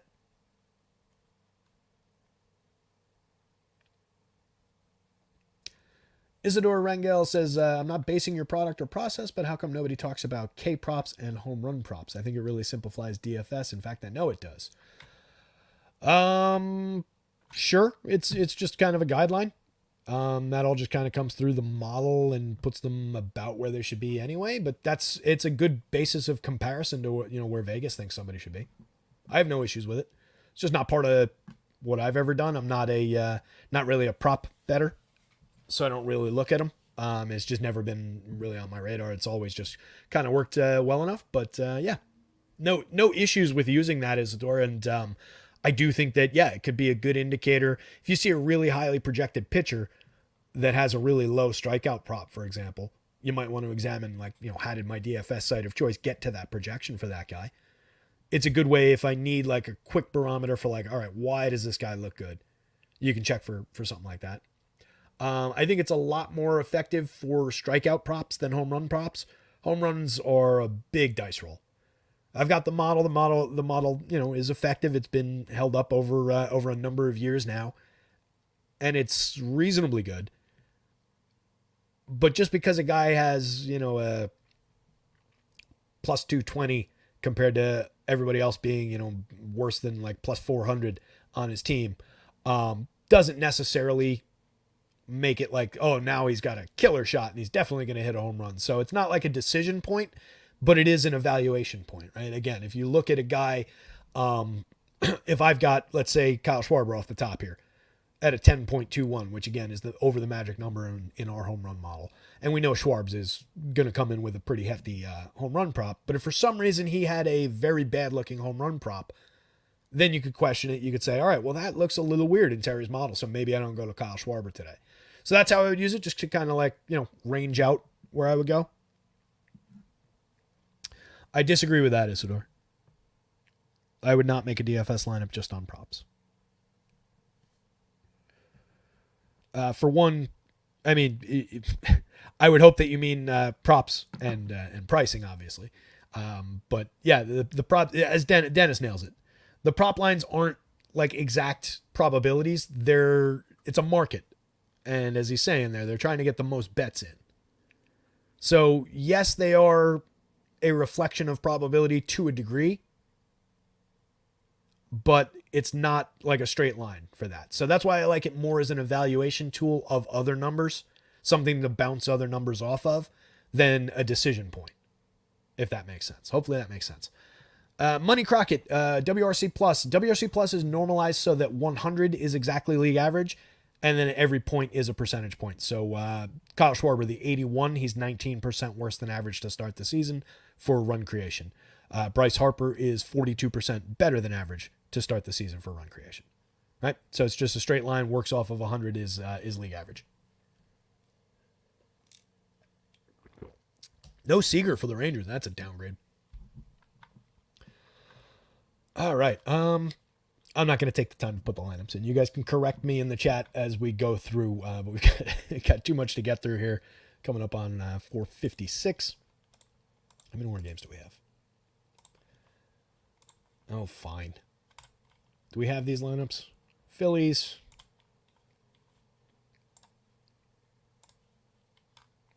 Since we're right here,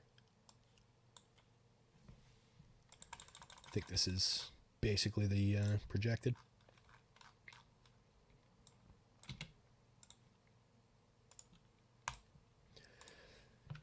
Schwarbs, Turner, Harper, Romuto, Bohm, Stott, Castellanos, Marsh, and Rojas for the Phils. That was exactly what we had. And I don't see the cards yet. As somebody in chat was just saying, Ryan Noda scratch from the Athletics lineup, which now goes Toro, Geloff, Blade, J.D. Davis, Seth Brown, Shea Langoliers, Tyler Nevin, Austin Butler, I want to say. Is that his name? And then Nick Allen.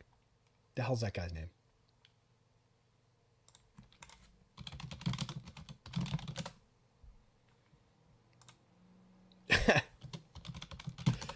Turns out you can't just type Lawrence Butler. Okay. Turns out you can't just type Butler Athletics into Google. It just takes you to Butler University. All right. Back to here. All right, so the Phillies lineup is in. I didn't see the Cards in there. Sonny Gray not on the board today just because he's limited to about 65 pitches. So I just don't think you're going to make any kind of value at 8,200, 8,500. You can see he projects out, kind of okay. He was on track, but I'm cutting him to like 4 innings. And it's probably not even that. It's probably more like 3. So not going to Sonny Gray. I do think Zach Wheeler is a very strong option. 10-6 is a hefty price to pay for Mr. Wheeler today. Most expensive pitcher on FanDuel on a day where we've got Tyler Glasnow going up against the high strikeout Twins team. I'll take the $600 discount every time in that head-to-head, but I would have some Wheeler shares across 150 lineups. At 9,600 on DraftKings, I think he's appropriately priced. Going up against not a pushover team in the Cards, but they're at least a mixed bag of quality. The best days for Goldschmidt and Arenado are probably behind him, at least in terms of power upside. Gorman's a good power hitter from the left side, but he topped out at 27 homers last year. Goldie hit 25, Arenado hit 26. You had 20 out of Wilson Contreras and nobody else over 20. So it's kind of a middle-of-the-road lineup for power upside. I like their quality. I like their on-base skills. It's just a good overall team, but Zach Wheeler, I definitely think, can handle this squad. He's out to a great start for the season. 31.3% strikeout rate is aggressively good from Wheeler. He's given up, I think, 1 earned run in his 2 starts, 12 innings. 2.1% walk rate is microscopic. Hasn't given up a home run yet this season and is pretty good at keeping the ball in the yard over time. 2.54% home run rate on 5.1% barrels last year. 2.14 on 7.7 the year before. Pretty decent launch angles in there. Good, not great. 26.9% strikeout rate the last 2 seasons. Excellent run numbers. So Wheeler is a very high-end pitcher. I just don't love him at the price on FanDuel. Like I said, I would get there. But when I can have Glasnow for 600 less and spend that on a bat, I'll probably take that option most times. This is a very fair price on DraftKings, though. Definitely one of the top considerations on the DraftKings slate. I think you can grab some card stacks if you get over the top on Wheeler shares, especially on DraftKings. You could grab a couple hedge stacks of the Cards. It's really around the top 5 for me. And then maybe if we're bolting guys on, maybe some Jordan Walker. But again, with Wheeler's ability to cut home run power, with their just like average, moderate home run upside, a little bit of strikeout in the lineup as well, I don't love the Cards lineup. Brendan Donovan's out to a good start. 1 home run on the board, hit for a little bit more power last year with 11 home runs before he got hurt in 371 plate appearances. Was getting on base at a good clip. I love his multi-position cheap eligibility. Hitting ahead of Goldschmidt, Arenado, and Gorman is a great spot in the lineup for him. So that's why I would start here and just kind of build down. Goldie and Arenado, I don't think I need to sell to anybody. They're at 51 and 48 on DraftKings, 3,200 and 2,900 for Nolan Arenado on FanDuel. But again, the matchup against Wheeler, just not great for power, not great for run creation. Just a very, very effective pitcher. So it limits my enthusiasm. Gorman is cheap at 4,300, 3,200. He's got a 5.22 to lead the team in the home run model. Just slightly over halfway to the magic number to lead the team. That shows Wheeler's effect on home run probabilities. The bottom of the lineup with Burleson, Mason Wynn, Victor Scott, who hasn't really shown us anything yet, did get his second stolen base of the year, but sitting .077, 163, 128 with a -9 WRC plus so far. 109% worse than average for run creation. Just the 2 stolen bases. Can't steal first base. I do think you can stack Phillies. The only issue there is maybe you get a very good version of Sonny Gray coming out for like 4 innings, 4 innings, and taking the top off the lineup a couple times. That's what concerns me here. But I would consider, Schwarber, Turner, Harper at least as a 3-man. And then you can build down, obviously, with this lineup. It's a very, very good 9-man lineup. A lot of good DFS hitters in here. A lot of good real baseball hitters. Bryce Harper's obviously a superstar. I think we're dealing with more mid-range power from Harper on the whole. He only hit 21 in 546 plate appearances in his comeback from surgery last year. Had the monster 3 home run game last week, but that's the only 3 home runs he's hit so far. Does have a 324 ISO. Let's not, I'm not saying Bryce Harper can't hit for power anymore. I just don't know that we're getting to like 40-ish kind of home run levels. Maybe he goes around 30, 28 to 30 somewhere, an improvement over last year, but still like kind of a little bit more modest. But he's a terrific player on the whole, creating runs 42% better than average to start the season. Kyle Schwarber has all the power in the world from the left side. Turner's out to an okay start, 268, 318, 317, but just a 78 WRC plus. Hasn't hit for any power yet, but at least has 3 stolen bases. Really slow start to last season. Hopefully he's not like that. I think he catches on quicker this year. But he's only 3,200 on FanDuel. That's really discounted. If you want to just straight line the top 4 on FanDuel or use either one of these guys, you're dealing with a $3,500 average that includes Schwarber and Harper. So that's not bad. Realmuto, one of the better hitting catchers in baseball, plays basically every day. 300, 364, 500 to start the season. Love some JT Realmuto shares on any given slate. 11.2% barrels, 42.7% hard hits last year. Was right in line with usual expectations for Realmuto. Bohm and Stott had good breakout years last year. They're only 3,000 on the FanDuel slate. They're 4,000 and 3,900 on DraftKings. Good little righty-lefty combo in there. Nick Castellanos is a good right-handed bat in the outfield for a fair 4,200, 2,800. Brandon Marsh from the left side, 3,400, 2,800. A lot of hard hits, a lot of premium contact out of Brandon Marsh. Out to a good start this year. 3 homers on the board already, a stolen base. 310, 323, 621 to start the year. Only managed 12 home runs despite all the premium contact last year. It was a bit funky, but had a very good year anyway. 277, a killer 372 on base percentage. 458 slug. 181 ISO's all right. 10 stolen bases, created runs 25% better than average. He's cheap for that kind of upside. So, and then Johan Rojas at the bottom of the lineup. Can't skip him. He hasn't been great to start the season. He's got a stolen base on the board, but he was pretty good last year in 164 plate appearances. Swiped 14 bases. Got on base at a 342 clip in the small sample. At least an effective wraparound play for very cheap pricing if you're stacking Phillies. This one is Zach Wheeler is a pretty big yes. Easier to reach on DraftKings. It's on a lower shelf on the DraftKings slate. He's way up with the cans of corn on the top of the shelf on FanDuel, but definitely playable over there. It's just, again, I would just opt to take Glasnow in a better strikeout spot for less money. Sonny Gray, I wouldn't play. I don't know what's coming out of the Cards pen after him, but I wouldn't play that either. Cardinals lineup's going up against Zach Wheeler. It's a tough ask. It's really the top 4 or 5 hitters if you're going there. And even then, you're dealing with diminished home run capacity. Got to string some runs together via sequencing. Get to the bullpen, chase Wheeler early maybe. But I'm firmly on the Wheeler side of that one. And then only moderate appeal for the Philly stack. Just if you run into like a couple high-end arms out of the bullpen, an inning here, an inning there, plus Sonny Gray if he's on form, taking 3 innings off the top, doesn't add up to a great spot. I think the Phillies are more stackable than the Cardinals, but not a top priority team. Athletics, I know we lost Ryan Noda from this one. We don't have the confirmed lineup in anyway. Most of these other guys were in there. Reading that again, it was Toro, Geloff, JJ. Toro, Geloff, JJ. Davis, Brown, Langoliers. So it's Phil Nevin in this spot. Not Phil Nevin. Tyler Nevin. I don't think Phil Nevin's available for this one.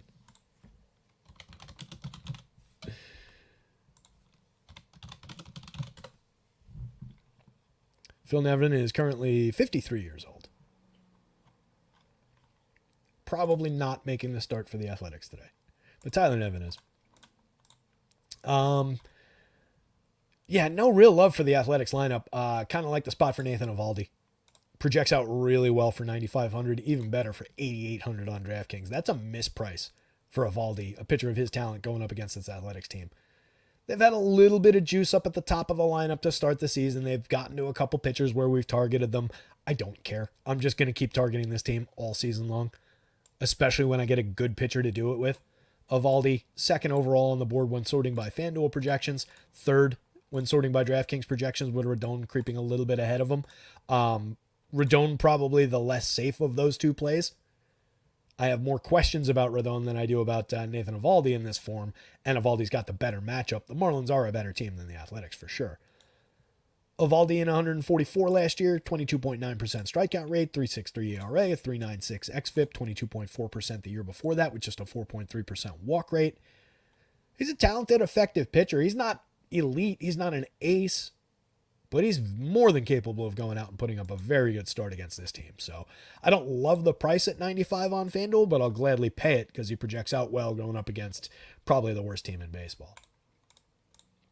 Did you see that they're not even going to be called when they move to Sacramento for the next 3 years? They're not even going to have a city. It's just going to be the Athletics. They're not the Sacramento Athletics. They're no longer the Oakland Athletics. They're just Athletics.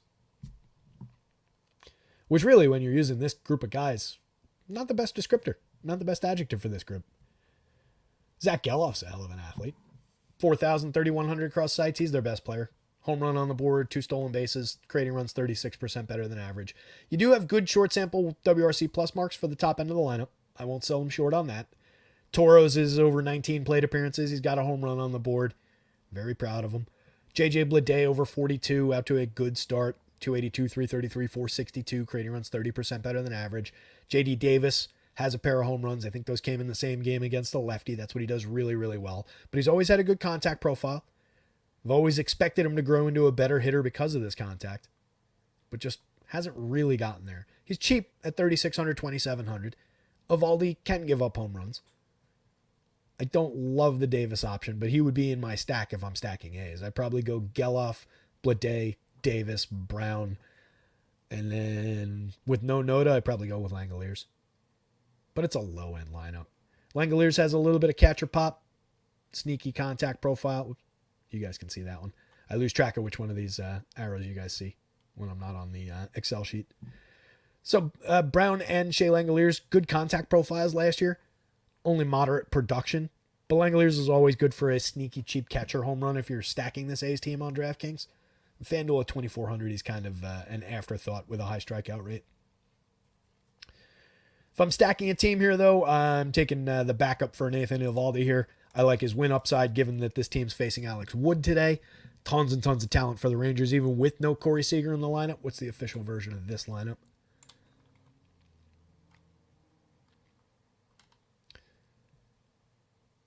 Astros lineup drop looks like as expected. Do we have this lineup?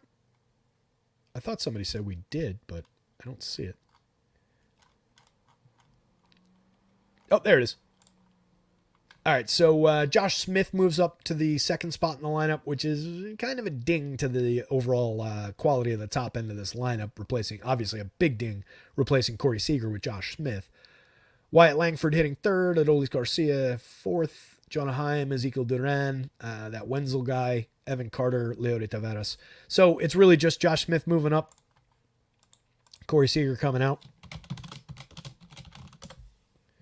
Smith, 2,200, triple position eligible on the FanDuel slate, 2,300 third base only on DraftKings, is out to a 316, 458, 421 start over his first 24 plate appearances. Basically playing now because Josh Young got hurt again. Last season, 185, 304, 328 over 232 plate appearances, 6 home runs, a 78 WRC plus. Year before in 253, 197, 307, 249, a 68 WRC plus, 2 homers, 4 steals. That's who Josh Smith is. He's not this guy. So I don't love him hitting second. Kind of diminishes the stack for me a little bit. Liked Corey Seager quite a bit better. At least he's cheap. I'll give him that much. But Semien, Langford, Adolis, Jonah Heim, Ezekiel Duran, Evan Carter. I can get to this quality against Alex Wood. Wood was 1 up, 1 down, I believe, in his 2 starts. First start, 3 1/3 against the Guardians. Struck out 3, walked 1, allowed 6 earned runs on 7 hits, got Guardians to death. Second start, made it through 5 against the Red Sox. Allowed 3 earned runs on 6 hits, managed to strike out 7 in that one. Doesn't project great. 6,300 is very cheap. 5,700 is very cheap. Now that there's no Seager, it is a little tiny, minor, inconsequential bump to his quality. You need Alex Wood to find like 7-8 strikeouts against this Rangers team to find value, I think, tonight. I think he's going to give up some runs, so you need him to make it up with strikeouts. I don't love their chances to win this game, so I don't think you're talking about bonuses on either site. I don't think he's getting through 6 against this team, so you're not getting the quality start on FanDuel. It's a big ask to roster Alex Wood on this slate. He is very cheap. He's in the bargain bin on DraftKings, but he's also projected down here for that price. You don't have many extreme cheap options, but you've got 7,100 for Sandoval, who we'll talk about in a minute, 79 for Rodon, who projects out pretty strongly, 67 for AJ Puck if you want to target the Yankees. I don't like Rodon at 68. You've got that Ben Brown guy at 4,000. I don't know that I'd go there above that. That's tricky. Certainly wouldn't go to Cal Quantrill. So there's just not a lot of bargain bin pitching. So maybe that gets Alex Wood on the board in a very minor, very low faith way on DraftKings with a little bit of strikeout upside. We're talking about a 23.8% strikeout rate over 8 1/3, mostly out of that Red Sox game. He was at 17.2% last year, but 2 years ago, a little bit better, 23.6% over 26 starts, 130 and 2/3 innings. I won't go further back in time, but he's had some strikeout ability over time. We're just kind of far removed from it at this point. I think we're mostly favoring the Rangers stack and Nathan Eovaldi here. Again, if I'm going to Rangers, Semien is a star at second base, if not a superstar. Only 4,900 is discounted on DraftKings. 37 is full price on FanDuel. Homer on the board so far this year was excellent last season. 29 homers, 14 steals, a 124 WRC plus, a 201 ISO. Adolis Garcia out to great start with 4 home runs, a stolen base, a 151 WRC plus.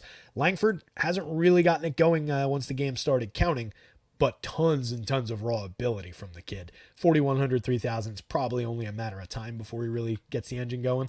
Jonah Heim is cheap where you need catchers at 3,600, 2,700 on FanDuel. Not a great start for him this season. Hit 18 home runs and 501 plate appearances last year. Switch hitter, gives you reasonable upside. Ezekiel Duran filling in 2,600, 2,500, triple position eligible on FanDuel. I like him. 14 homers, 8 steals last year in 439. Pretty decent triple slash, created run 7% better than average. Bottom of the lineup, Evan Carter had a really good cup of coffee, over 75 plate appearances last year. Slow starting, over 39 so far this year, but I like the upside. Leody Taveras had a decent first half last year, kind of cratered for value as the year went on, but still managed 14 homers, 14 steals. Once upon a time was a highly regarded guy, just kind of settled into a average-ish kind of a player, but is never all that expensive, is an easy wraparound back to the top end quality. Wenzel's hitting up here, not down here. Don't believe he's played yet. Deadman on DraftKings at third base, not on the FanDuel slate. Take a quick look. Uh, 26 years old, making his major league debut. Not a great sign out of the gate. And an old 26, about to be 27. 26 years, 10 months, and 17 days. As a 26-year-old in AAA last year, 547 plate appearances, did hit 30 home runs. That's pretty good. 23.6% strikeouts, 14.1% walk, a 241 ISO, 1% above average creating runs. That was a breakout year for power. In 355 plate appearances at AAA as a 25-year-old the year before, 17 homers. That's about on the same pace, actually. Little slight bit below pace. Definitely made strides in that 2023 season, but again, that's as a 26-year-old in AAA, so there's an age factor there. Traditional scouting, if we want to drop to that, he's their 28th ranked team prospect going into last year, so maybe gained a little bit of ground coming into this year. 55 grade raw power, 40 grade hit, or 45 grade hit, 40 grade game power. Not the best way to do this, but when we've got nothing else to work with, given the very cheap price on DraftKings, if you wanted to go to Ranger stacks against Wood, he is a righty, so maybe you wrap him back around to the top. He's more of a power hitter, not an on-base guy, not a stolen base guy, so not an ideal wraparound, but at least he cheapens the price for you. Taking Seager out of here, like if you wanted to go Wenzel, Semien, Langford, Adolis, and let's say Jonah Heim, you got a catcher in it. 39.60 is your average. So given that there are 2 stars in there, a very good rookie, a pretty good catcher option, that's not bad. Helps you average things down. Not on the FanDuel slate. So Eovaldi, big yes. Target those athletics. Athletics bats, not really. Alex Wood, It's a total dice roll, very, very low faith at the 5,700 price on DraftKings as an SP2, but he's like the only guy with any kind of believable ceiling from that bargain bin. So that's the only way he would get into lineups for me. And then Ranger stacks, definitely yes against Alex Wood, but diminished by a lack of Corey Seager. A little bit of a funky lineup, so I would knock them down a peg probably from where they're ranked. Coors Field. I don't really go to Merrill Kelly here. Not for 10-2 on FanDuel anyway. At 84 on DraftKings, maybe. Maybe that puts him in the mix.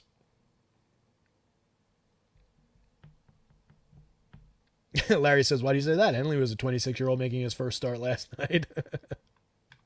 Devin calling for the Langford home run. Not a bad call at all. I could definitely see that. What was he at? I think he's like a 5 or 6 something. 6.22 in the home run model. More than halfway to the magic number.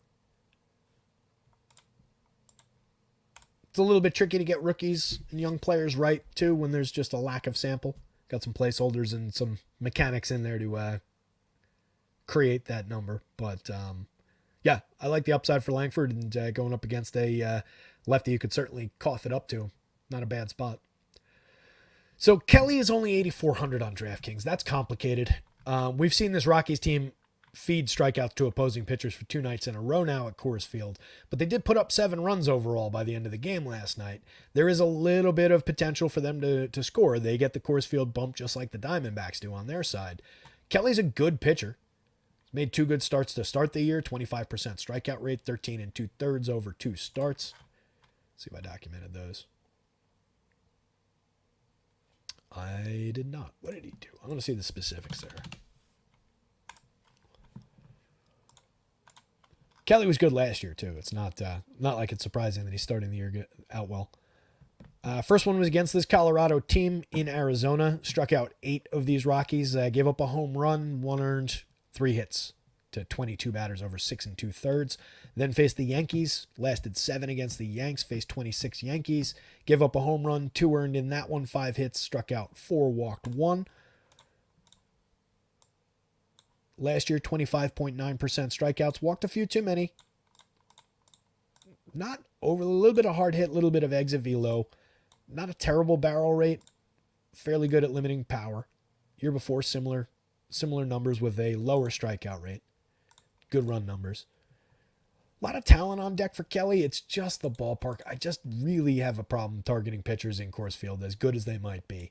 It's Coors Field for a reason. So it makes it a little bit sticky. I think you can get there at 84 on DraftKings. I wouldn't go there at 10-2 on FanDuel, even with some strikeouts in his pocket. We're talking about a pitcher that ranks here for that salary. For this salary on DraftKings, it's more in line with the guys that are around him. Makes him a little more playable. I'd still rather go to some of these options. Aaron Savali, namely. Carlos Rodon. I don't think he's off the board on DraftKings, but I am not endorsing it all that enthusiastically. I am in no way endorsing. I'm like The Rock with Joe Biden. I am not endorsing Cal Quantrill for this spot. Knicks can clinch tonight. Look at the Knicks. Cal Quantrill, $5,000 option on DraftKings. No, thank you. $5,800 option on FanDuel. No, thank you. Just a bad pitcher. Totally targetable with a very good Diamondbacks lineup, even with a strange version of the Diamondbacks lineup. No Ketel Marte. We get Corbin Carroll off to a bad start, sliding up into the leadoff spot. Still very pricey. Totally deserves it. This is Coors Field. He's $5,700, $4,000. He'd be more expensive if he was out to a good start. We're talking about a star-making season last year with 25 homers and 54 stolen bases. Gabriel Moreno, really like the talent at catcher, 4,100. Now is in a great spot in the lineup, hitting second today. Out to a bad start, but tons of ability. He hit 7 home runs in 380 plate appearances, went 284, 339, 408 with the bat last year. Jock Peterson with his lefty power, only 4,200, 3,300. He's out to a strong start to the season, over 21 plate appearances, mostly plays in a platoon role. Has not gotten a home run on the board yet, just a .067 ISO, but his created runs 116% better than average in the very tiny sample. Like Jock Peterson for some home run quality, 6.65 for very cheap in the home run model. Christian Walker in his usual spot. Looks like Christian Walker in his usual spot. Tremendous hitter. Joanny Suarez comes back 4,300, 3,600. That's a high price on FanDuel. I didn't notice that before. He's cheap on DraftKings, and I guess this is fair for it being Coors Field. You could probably take $200 off of the price and still have it be a good price of Coors Field. 1 home run on the board. He's kind of upside down for his normal numbers so far. 286, 354 is not a typical Eugenio Suarez line. Only 1 home run and a 119 ISO is also atypical. The home runs and the ISO will go up. The on base and the average will go down over the next 500 plate appearances. Jace Peterson, Randall Grichuk, Jake McCarthy, Blaze Alexander, replacement level players by and large, but Coors Field based upside for very cheap prices to connect with the other guys that you actually want to stack from this team gives them a little bit of believable quality at worst. The Diamondbacks on DraftKings especially are shockingly affordable for a Coors game against Cal Quantrill. They're going to be crazy popular. The 9-man average is 4180 or 4189, excuse me. So $4,200 on average for a Coors Field game, again against Cal Quantrill. Fire away with Diamondbacks. Figure out how to get unique elsewhere, because that's a killer spot for a discount. On FanDuel, they're pretty cheap too. It's not as aggressively cheap, but this bottom end helps out on FanDuel too. $3,300 average on FanDuel. You get Walker at 42. Carroll correctly priced in the 4,000, and then the high price on Suarez, but good prices on these two climbing the lineup, and then discounts on these guys. Target Cal Quantrill all day.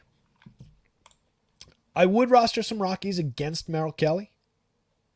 Again, you saw them create 7 runs over the course of the game last night. The runs against the bullpen count just as much as runs against a starter. I like Chris Bryant still to have a bounce back season despite a cold start. 1 home run on the board, just a 33 WRC plus. I know Chris Bryant is still lurking in there somewhere. We're going to get him back. I know it. Going to conjure it, going to will it into being. Nolan Jones out to a bad start also, their best player, but he's dropped down the lineup a little bit. Decent lefty bat, a little bit of speed, good amount of power, very good contact profile last season. A very good hitter, just scuffling out of the gate a little bit, but 5,100, 3,300, he's a very affordable hitter now. Ryan McMahon, 4,635 across sites, 2 home runs on the board, always a better option at Coors Field than away from it. Ezequiel Tovar, a little bit of believable upside, 282, 364, 487 to start the year. 2 homers, a stolen base. I've mentioned before, he ended up with decent counting stats after kind of struggling with a lot of prospect buzz coming into last year, so maybe some believability to the start this year. Charlie Blackmon has a home run on the board. I think he hit it last night, stole a base, 138 WRC plus. Mostly here to get on base, create runs, but a good leadoff option from the left side. Elias Diaz, a playable catcher, 4,300, 3,100 across sites, out to a decent start this season. Rogers has been pretty bad to start the year.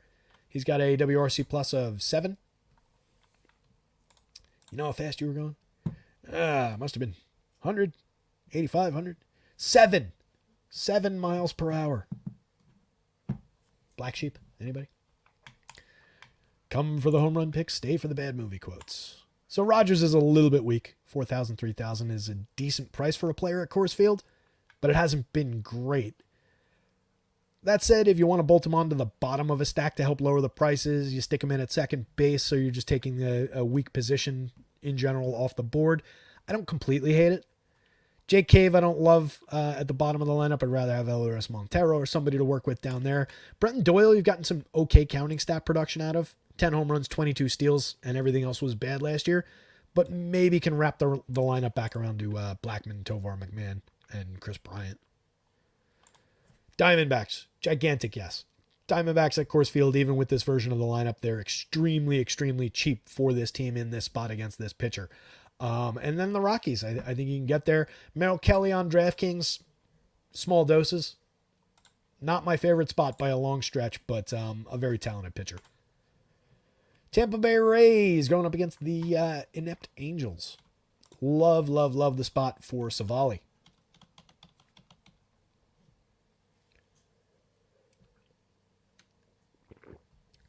Yeah, Lara, it's a lower end power night. A lot of good pitchers going. We'll see that from time to time. A lot of good pitchers and a number of pitchers who are good at limiting home run upside.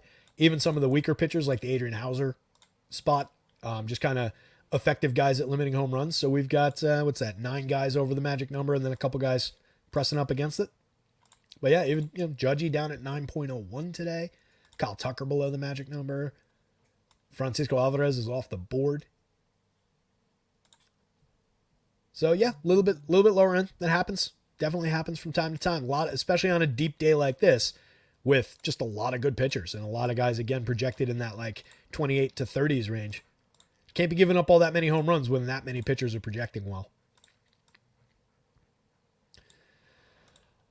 Aaron Savali out to a 12-inning start with a 31.1% strikeout rate, 1.50 ERA, a 3.14 xFIP, just a .92 WHIP. He's been tremendous to start the season. He's given up a couple homers. Not really worried about it. Came on a 3.6% barrel, 88.3 miles an hour of exit velo, 28.6% hard hits. What I love is the strikeout rate.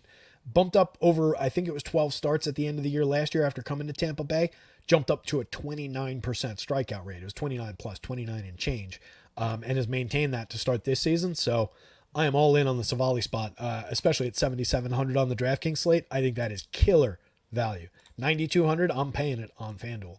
But with the price difference, that is a great spot on the DraftKings slate. I like him better than I like Harrison. I like him better than I like Rodon, for a little bit less than Rodon, a little bit more than Harrison. I think that's the better spot considering the opponent. Washington going up against a young lefty, hits lefties fairly well. We'll talk about that spot in just a second. And then, again, I do still have question marks about Carlos Rodon. So I really like Savali for the 7,700 on DraftKings. For the 92 on FanDuel, it's more competitive given that Rodon is 7,700. I don't like a Savali as much as I like a Valdi against the Athletics. Don't like him as much as I like Glasnow against the Twins.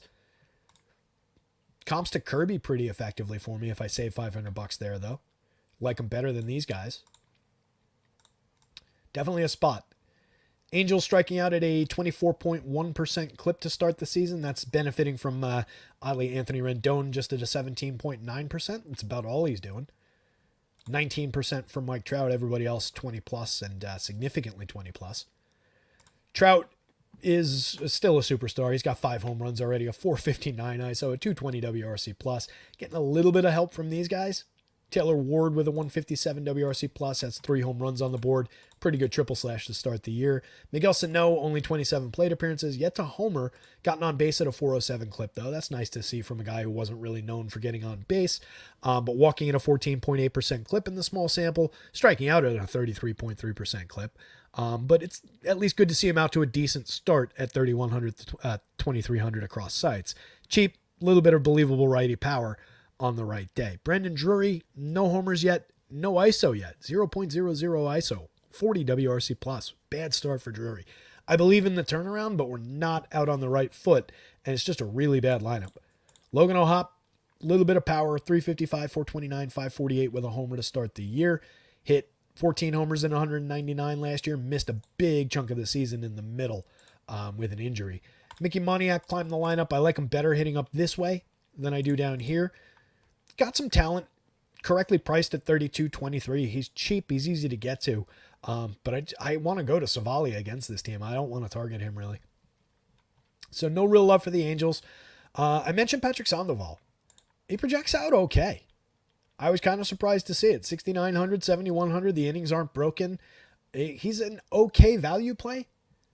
I just don't, the Rays over the last couple of seasons haven't been a team that I've really targeted that much. I really have a fairly healthy respect for what they do as far as getting on base and manufacturing runs. They've got a few good power hitters in that lineup. I don't know that I really trust the Sandoval spot, but it's there. He projects out all right. He doesn't cost very much. First couple of games, not great. Worked just an inning and 2/3 in his first start. Faced 14 Orioles. Struck out 2, allowed 3 earned runs on and 5 total runs on 6 hits, 2 walks.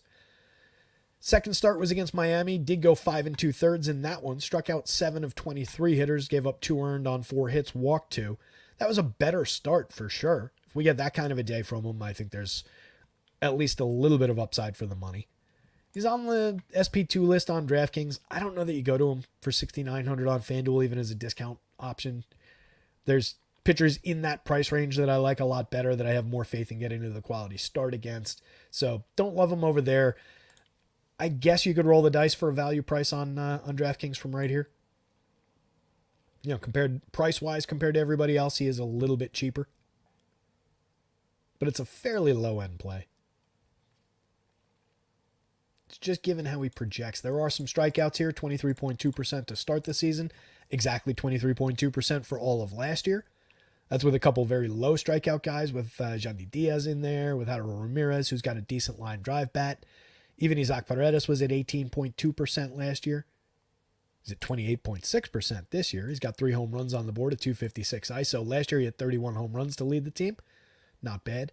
Yandy Diaz had a great year last year, off to a weak start this season, but I love him to come roaring back to life any moment now. Randy Rosarena, multi-category star for power and speed. Also out to kind of a bumpy start.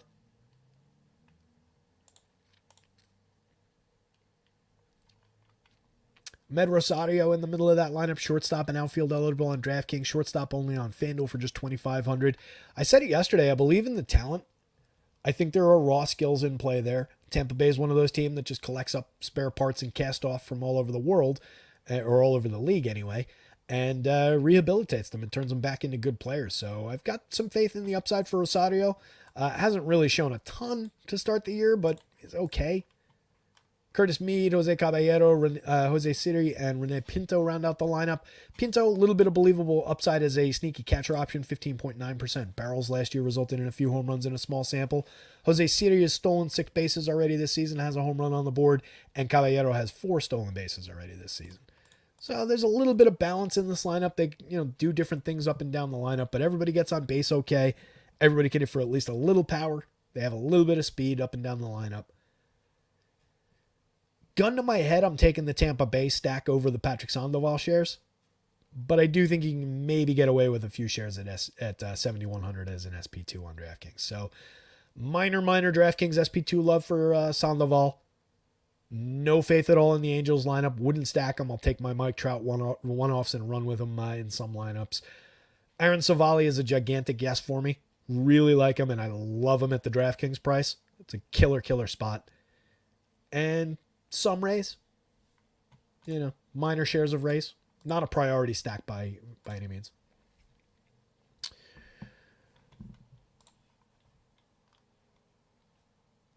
Larry says, I think that was the first gun to my head reference this season. Dennis Forgy is a Black Sheep fan. It is an extremely underrated movie.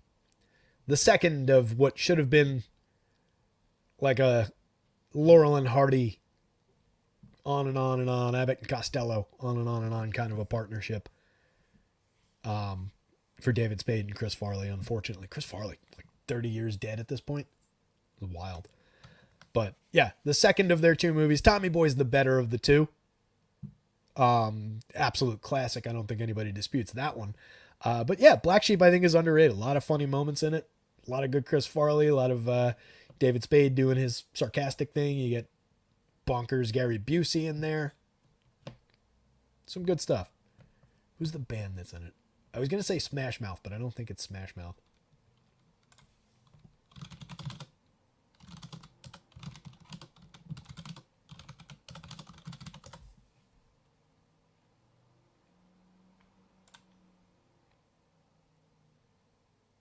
Mudhoney. I think it's Mudhoney. Much better band than Smash Mouth. I bet her boyfriend plays for the Spankies. How could you be going through documents when they're in your briefcase? Let's see what else is going on. Hoosier Devo. Are the D-backs just too good to pass up tonight despite being the highest stack ever? It depends on how you're going about things. It is a killer spot. If you're building one lineup, I tend, if I'm building one, to probably not go to cores just because the world will be on it. If I'm building like 20, they would probably be in like 8 to 10 of them. If I'm building like 150, they'd be, probably shaved down below the field, but still get to them aggressively. So it really depends on like the kind of entries that you're putting in. I'm just throwing one in today. I'm playing the big FanDuel tournament and then, the same lineup in the other 2. I haven't decided yet. They're very, very cheap. It's a crazy compelling spot. And I do feel like it might be one given how cheap they are and you can get to other great stacks with them where you just throw them in and then differentiate elsewhere. We liked some of the lower owned pitchers, so I think it's justifiable to consider them as a top option even with popularity today. But I tend to zig away from cores in a lot of cases, and that might be what I do. I don't want to give you a firm answer yes or no and then have the opposite yet because I really haven't decided. Hoosiers building 20. All right, there you go. So I think, yeah, a solid chunk across 20 lineups is perfectly justifiable. And again, you don't have to get crazy with baseball ownership because it's about the combinations. So as long as you're going to like a somewhat less popular stack, and then within that, you're going to find two hitters who are very popular that drive up their stack popularity.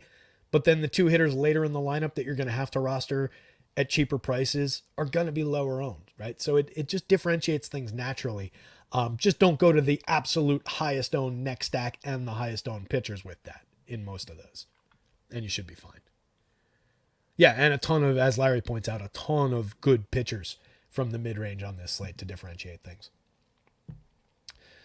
So the Giants come crashing down from where they were against Josiah Gray.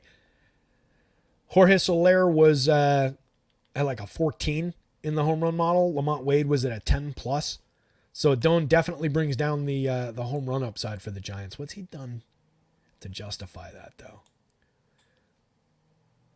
Some small samples for Juan Adon. 51 2/3 last year. Gave up plenty of home run power, plenty of premium contact.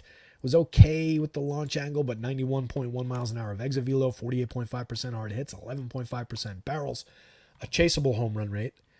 Year before that, just 2.58% home runs. This is probably what's our limiting factor. A little bit, 7.5 degrees was very good in the small sample that year at limiting home runs. But you can see in the xFIP and the ERA, even with that, too many walks, too many runs, no strikeouts really to speak of. Same thing last year. So I still think the Giants are in a very good spot here. I think you can target Juan Adon just as much as we were going to target Josiah Gray. It's just he doesn't have in the model the same home run yips as Gray does. And probably in real life, not quite the same. But I think he's gettable. It's just not totally reflected here because of some short samples. Jorge Soler can definitely hit a home run against Juan Adon. It probably should be 10 plus. Soler is only 2,800 on the FanDuel slate. I love the power for the price. 4,800 on DraftKings, happy to pay that. He should be a $5,000, $3,000 player easily. Michael Conforto for only 4,300, assuming he's back in the lineup, had the day off yesterday. Out to a great start. 3 home runs on the board, a 199 WRC plus over 41. I'd love to see him continue it and get back to the player that he once was. On DraftKings, he's cheap. On FanDuel, he's 3,500. FanDuel's got it right. I think you have faith in the Conforto turnaround. Top of the lineup, Jung-Hoo Lee, not out to the greatest start, but he's here to get hit for average and get on base ahead of the guys later in the lineup like Lamont Wade, Jorge Soler, Conforto. I like his chances to get back to that, but we've seen some KBO stars kind of scuffle along in their first major league season. So we'll see how it goes for him. But if he's hitting leadoff here as a lefty against the Doan, I'll definitely go to it in Giant stacks. No issues with it. I have faith in the talent. He's a very good KBO player. Lamont Wade, love the on-base ability. 429 on base to start this year. I think he finished last year at like 370 after being around 410 for most of the season. A 145 WRC plus. He's the home run pick of the day. I'm going to leave it in place even though it's against a different pitcher now. 5.42, like I said, it was above 10. I wouldn't have taken it if it was against this pitcher to start the day, but I'll leave it up there, and I got faith in Lamont. I like the player a lot. Matt Chapman, 2 home runs so far this year. Hits the ball very, very hard. 48 plate appearances. Hasn't done much else, but still a tremendous amount of power in that bat for 2,900, 4,500. Yaz for only 3,100, 2,500. Hasn't done much of anything over 23 plate appearances in a platoon role so far this year. Hit 15 home runs in 381 last year, 17 in 558 plate appearances the year before that. Tyler Estrada, a little bit of mid-range power, a little bit of speed, multi-position eligible for only 2,800 on FanDuel. Patty Bailey and Nick Ahmed, kind of afterthoughts for me later in the lineup. Bailey's got a home run on the board so far this year. He did hit 7 in 353 plate appearances last year. If you're looking for a catcher with your stack and you're only building one lineup and you want it to come from the Giants, then you can roster Patty Bailey if he's in the lineup, but not a priority by any means. But 1 through 7, I kind of like here. Again, I did like it better against Josiah Gray, but there's not much to fear from Adon here. Would not take him at 6,800. That's too high a price on DraftKings. He's not on the FanDuel slate, so you don't worry about it. Kyle Harrison. Kyle projects really well. Nats are better at hitting lefties. We did not get a great start from Blake Snell yesterday. He was out after, I think, 3 innings. I don't know if that was, I didn't get a chance to look. I don't know how much of that was planned for a short start. But Harrison is very cheap for his talent. 7,900 on FanDuel, 7,600 on DraftKings. The first few starts this year have been a little bit mixed. He went up against, in the first game, struck out 5 Padres at San Diego, allowed 2 solo home runs and 6 hits in a decent start. Went 5 innings against the Dodgers at Los Angeles, struck out 4 of 23, but walked 3, allowed 4 earned runs on a homer and 6 hits. This spot, compared to those two teams, is a major, major breather. This is a much, much better spot, no matter how much credit you want to give to the Nationals for their ability to hit lefties. This is a much better spot for Kyle Harrison. So I think this is a believable projection for him. 7,600 is a great price on DraftKings, 7,900 on FanDuel. You can see he's right here on the board, right in that spread of 28 to 30 guys, 14 to 17 guys on DraftKings. I'll take my Harrison shares, and if he's at all unpopular, it makes me like the spot even better. I'm a big, big believer in the kid's talent. Over a cup of coffee last year, 34 2/3 in 7 starts, struck out 23.8% of major league hitters, 4.15 ERA, had a little bit of a launching pad problem, and he's had that in the first couple starts this year. Might get got by Elaine Thomas, Riley Adams, some of these guys who can bomb against lefties. Might get got by Joey Gallo, lefty-lefty. Might get got by Jesse Winker, lefty-lefty. We'll see if CJ Abrams is back in the lineup against the younger lefty here. He sat yesterday. He's been awful to start his career against left-handed pitching, but a lot of power, a lot of speed from Abrams on the right day. But I like the spot for Harrison at price. I think he can succeed against this lineup today. So yes to Kyle Harrison. If you're going to the Nationals, Abrams is tricky. Again, terrible lefty-lefty, but obviously quality to start this year with 2 homers, 3 steals. Last year, 18 homers, 47 steals. Was just really bad last year against same-handed pitching. He's fairly priced on DraftKings at the very least at 4,500. He's expensive at 3,600 on FanDuel. Easier to reach on DraftKings if he's in the lineup. Lane Thomas, excellent against lefties. Had a great year last year. Probably the best player on this team. Jesse Winker and Joey Gallo, lefty-lefty. They were both in the lineup yesterday against Blake Snell. I got to expect him to come right back against Kyle Harrison. Winker's got a quality stick. He's missed a lot of time. He's been he scuffled for that weird year in Seattle, but he was great in 2020 and 2021. Needs to return to form and get back to being that player. He's been at 131 WRC plus over 35 plate appearances so far for the Nats. Gallo's got a pair of home runs on the board and otherwise very Joey Gallo numbers, right in line with where he's supposed to be. Joey Meneses hits more of a hit tool focused player, at least right now, than a power bat. Hits from the right side. Believable upside for him. Jake Young, another righty bat for cheap pricing. Dead minimum price on FanDuel is kind of interesting. Like, interesting if you're stacking Nats already. Not one to go out of your way for, I don't think. Riley Adams, big time success last year against lefties. Has a home run on the board this year. I think that came against the lefty. Ildemaro Vargas, Trey Lipscomb, bottom end of the lineup. Lipscomb's been interesting. 1 home run, 4 stolen bases. Maybe you can use him as a wraparound, although only a 286 on base. Not ideal. And what are you wrapping him around to is kind of my issue there. So firmly Kyle Harrison. Definite yes for the Giants stack. Big no for Adon. Mostly no for Nationals. If you need to get cheap, I mean, their 9-man average, if this is the lineup, is 33 on DraftKings. On FanDuel, it's 2,600. So they're very cheap. But those aren't far off. At least the DraftKings number isn't all that far off of what the friggin' Diamondbacks cost at Coors Field today. So I don't know that they're a good value fit. I'm going to take my Harrison spot and run with it. I like Kyle Harrison. Harrison, big yes. Giants, big yes. Most things Nationals pretty much know. Last game on deck, 546. The good news is I did the basketball projections already. Those have been up on the site since before the show. Nats been getting a ton of left-handed pitchers back-to-back randomly. Yeah, it's been a weird little stretch. And with you on the CJ thing.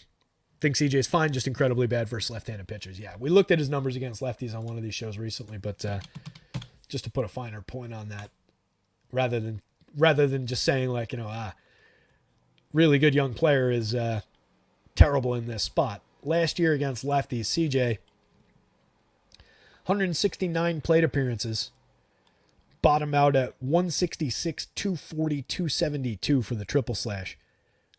Against righties, he was at 274, 322, 464. Had a 189 ISO against righties, 106 against lefties. Created runs 9% better than average against righties last year. 60% worse than average, 60% worse than average against lefties last year. Against righties, he struck out at just a 17.5% clip, pretty good. 23.7% against lefties. 3 home runs against lefties last year, 15 against righties.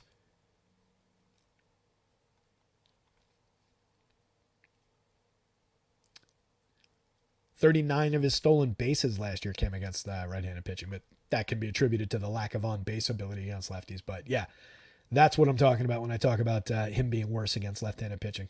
Did have a triple, 5 doubles, if you want to look for a little bit of additional pop. But yep, it was weak against lefties, and it makes it difficult to trust against. Kyle Harrison is a very talented kid. Could go up and absolutely blow up in his 9th major league start or 10th or whatever. The Nats could get to Harrison, but I prefer the Harrison side of that. All right, let's round this thing off with Ben Brown. Ben Brown. First outing of the season was a popular conversation on day one. I think it was opening day, right? When he pitched in bulk relief. I know we talked about it. It was one of the first days of the season. He was in bulk relief role at 4,000. He pitched an inning and 2/3. He struck out 1. He walked 2. He allowed a home run and 6 earned runs on 5 total hits. That's like that kid who pitched for the Astros at 4,000 yesterday. That's where the $4,000 play just really doesn't work. If it's putting a negative in your lineup, you're really hurting. If they give you at 4,000, if they give you like a 6-point performance, you're not dead. That's the weird part about that 4,000 price. Get me a few outs. Don't give up a disaster number of runs. Maybe strike out a guy or two, and you've paid that price. His second start, he made it through 4 innings, also in bulk relief. Struck out 5 of 15 hitters. Allowed 1 run on 3 hits. That was against the Rockies in Wrigley. Rockies on the road against a righty. Easiest spot to succeed as a pitcher in baseball. I don't really totally know what to make of the Ben Brown spot on DraftKings. If you get your 6 point, this is almost exactly the number I just said as a hypothetical. If you get your 6.8 points for 4,000, look at it compared to the Nico Hoerner. You're buying Nico Hoerner for a $500 discount on the mound. It's basically what we're talking about. You're paying 1,000 more than Michael Busch for a similar projection. It's basically what we're talking about. There is upside, obviously, beyond that. If he pitches 5 innings today, he could find some success. He could find a few strikeouts. I don't love throwing him up against, even in a pitcher's park, I don't love throwing him up against what I think is an improved Padres lineup. There's a good amount of quality. Xander Bogaerts is below average right now for WRC+. We saw him bounce around throughout last year, but he finished with a 19-19 season, a 285, 350, 440 triple slash, and 20% better than average creating runs. Bogaerts is fine. He'll be up and down throughout the season and finish with great numbers at the end of the year. Tatis, 4 home runs on the board already, 2 stolen bases, a 148 WRC+. Cronenworth, doing well. I said it yesterday. I'll give it to him. He's been doing well in that 3rd spot in the lineup, as much as I don't think he's a good 3 hitter. 313, 382, 500. Continue to prove me wrong, Jake. He's still only 4,100 on DraftKings, 2,800 with second base eligibility on FanDuel. There's value there for a lefty against this righty and then the bullpen. 143 WRC+ to start the year. Machado has been kind of weak to start the season, has 2 home runs on the board, but just a 74 WRC+. Another player I have total faith in, will round into form right alongside Xander Bogaerts. Fairly good top 4. Ha-Sung Kim, out to a weak start this year, had a breakout year last year with 17 homers, 38 steals. I like him to get to around this level of production for the season. I think we'll see the turnaround quick enough. He's fairly cheap at $4,500 for all that talent on DraftKings. $3,100 with triple position eligibility on FanDuel is definitely interesting. I will even go as far as paying Jurickson Profar a compliment. Profar, switch hitter, Only 3,500 in the outfield in probably the 6th spot in the lineup. 6th spot in the lineup. 2,700 on the FanDuel slate. He's out to a 308, 426, 487 start. He's created runs 57% better than average to lead the team over his first 47 plate appearances. He's got a home run on the board. Once upon a time, Jurickson Profar was a fairly highly regarded prospect. He ruined my year last year when I had to cut Nolan Jones because he got the job out of camp. I've talked about that enough, but that's one of the reasons I don't like him. I don't think he ever really developed into the player that he was supposed to be. Did finish last year with a 17.3% strikeout rate, a pretty decent walk rate. Was just at 242, 321, 368, was 24% worse than average creating runs and hit only 9 home runs and stole only 1 base, despite somehow seeing 521 plate appearances with those numbers. Wasn't all that much better the year before. Couple more home runs. But given the hot start, given the cheap pricing, if you're targeting Ben Brown here, if you're targeting the Cubs bullpen, stacking up some pods, he's not off the board. It's the nicest thing I can possibly say about Jurickson Profar. Campusano I like a lot, 3,500, 2,900, very good hitter. As a catcher, 41 plate appearances, out to a killer start so far this year. Graham Pauley and Jackson Merrill, I've talked about it a couple times. A couple lefties bottom of the lineup to extend the quality of the lineup. It's why I no longer believe that they're totally top heavy. I think he's got a ton of talent. I think these two kids are pretty good. Ha-Sung Kim stretches things. So we go 5 deep off the top and then 3 at the bottom, and then you got Jurickson Profar in the middle. So the pod's a little bit better than they've been. Pods are a yes, but not like an over-the-top, top of the board kind of a yes. They're just in the mix for their usual amount of shares. Ben Brown, only a DraftKings play. Don't play him on FanDuel. I'll say you can get away with it just because he doesn't need to do that much at 4,000, but you're definitely risking going negative there. Hasn't shown me enough to really have much faith in it, even at the 4,000. I know I'm probably saying things different than other sites that totally focus on DraftKings, but I feel like we've been right a couple times and they've been wrong on those $4,000 plays so far this year. So we'll go with that route. He is playable, but wouldn't be my choice. Wouldn't be my play. Cubbies. I think this is a really good Cubs team. Maybe I'm secretly a Cubs fan at heart. I don't know. I really like this lineup. I liked it last year. They had a lot of success last year. I love their ability to get on base, manufacture runs for each other. They have enough power to get by. They have enough speed to get by. It's just a really good lineup. There's a lot of good lefty-righty, back and forth in it. Ian Happ off the top, switch hitter, getting on base at a 438 clip to start this year. Was at 360 last year. Seiya Suzuki got on base at a 357 clip last year, hit 20 home runs. Ian Happ, by the way, 21 homers, 14 steals. Suzuki's hitting everything hard to start this season, is only at 4,400, 3,600 across sites. FanDuel's got it right. He's cheap on DraftKings. 2 home runs to start the year, and again, just absolutely mashing to start the season. Cody Bellinger, kind of a weaker start, but 2 home runs on the board is pretty good, 10 ribbies. 86 WRC plus isn't great, but not striking out aggressively and drawing his walks. That's really all we need to see from Cody. As long as he's putting bat on ball, I'm a believer, and we're getting that. Chris Morel not striking out nearly the aggressive clip that he did last year. 31% strikeouts last year, down to just under 12% so far this year in 42 plate appearances. 2 home runs, again, meaningless sample sizes. 225 ISO to start the year, 131 WRC plus. Dansby out to the best start on the team. 2 home runs, a stolen base, 164 WRC plus, a 273 ISO. Everybody knows I love me some Dansby Swanson, especially at 4,100 at shortstop on DraftKings. He's a $3,500 option. This is the correct price. This is way too low. Michael Busch, a little bit of lefty power for only 3,000 at first base. First and third base eligible for 2,800 on the FanDuel slate. He's got a home run in the books already this year. Nico, a little bit of speed. Tauchman, a little bit of on-base skill. Jean Gomes, a little bit removed from any kind of quality from Gomes. Did hit 10 home runs in 419 last year, though. 8 home runs in 293 the year before that. Kind of a stretch at the bottom of the lineup, but the good news is you don't really need him from down there. But I like this Cubs team. Going up against Joe Musgrove, who I also like. That's where I run into problems deciding which side of this I favor. It's kind of a tie. I could see Musgrove succeeding, especially at the 8,300 on FanDuel, and 8,600 is a pretty good price for him on DraftKings. And I could definitely see the Cubbies getting to him a little bit here. So I'm going to both sides this one a little bit. He projects out great. Musgrove is in that group of pitchers from 28 to 30. He's right here. It's one of the closer to the bottom than he is to the top, or maybe he's right in the middle. I think it's just an effective price for a guy who's been a good pitcher over time. 2 years ago, 24.9% strikeouts with 5.7% walks and very good run numbers. 24.3 and 5.3% last year in 17 starts, 97 and a third innings. This year he's made 3 starts already, 14 and a third, 18.5% strikeouts. Not ideal. 6.2% walks, at least the ratio is close to intact. 6.28 ERA, a 4.67 xFIP, a 1.67 WHIP. Hasn't been great to start the year. That amounts to... the most recent start was against St. Louis. That was a good one. Gave up 1 run on 5 hits and a walk. Struck out 7 Cardinals over 6 innings. The other 2 outings weren't great. He went 2 2/3 in the Seoul series. Didn't have a good outing there. 5 2/3 against the Giants, but gave up 4 runs on a home run and 8 hits. Only struck out 3 in that one.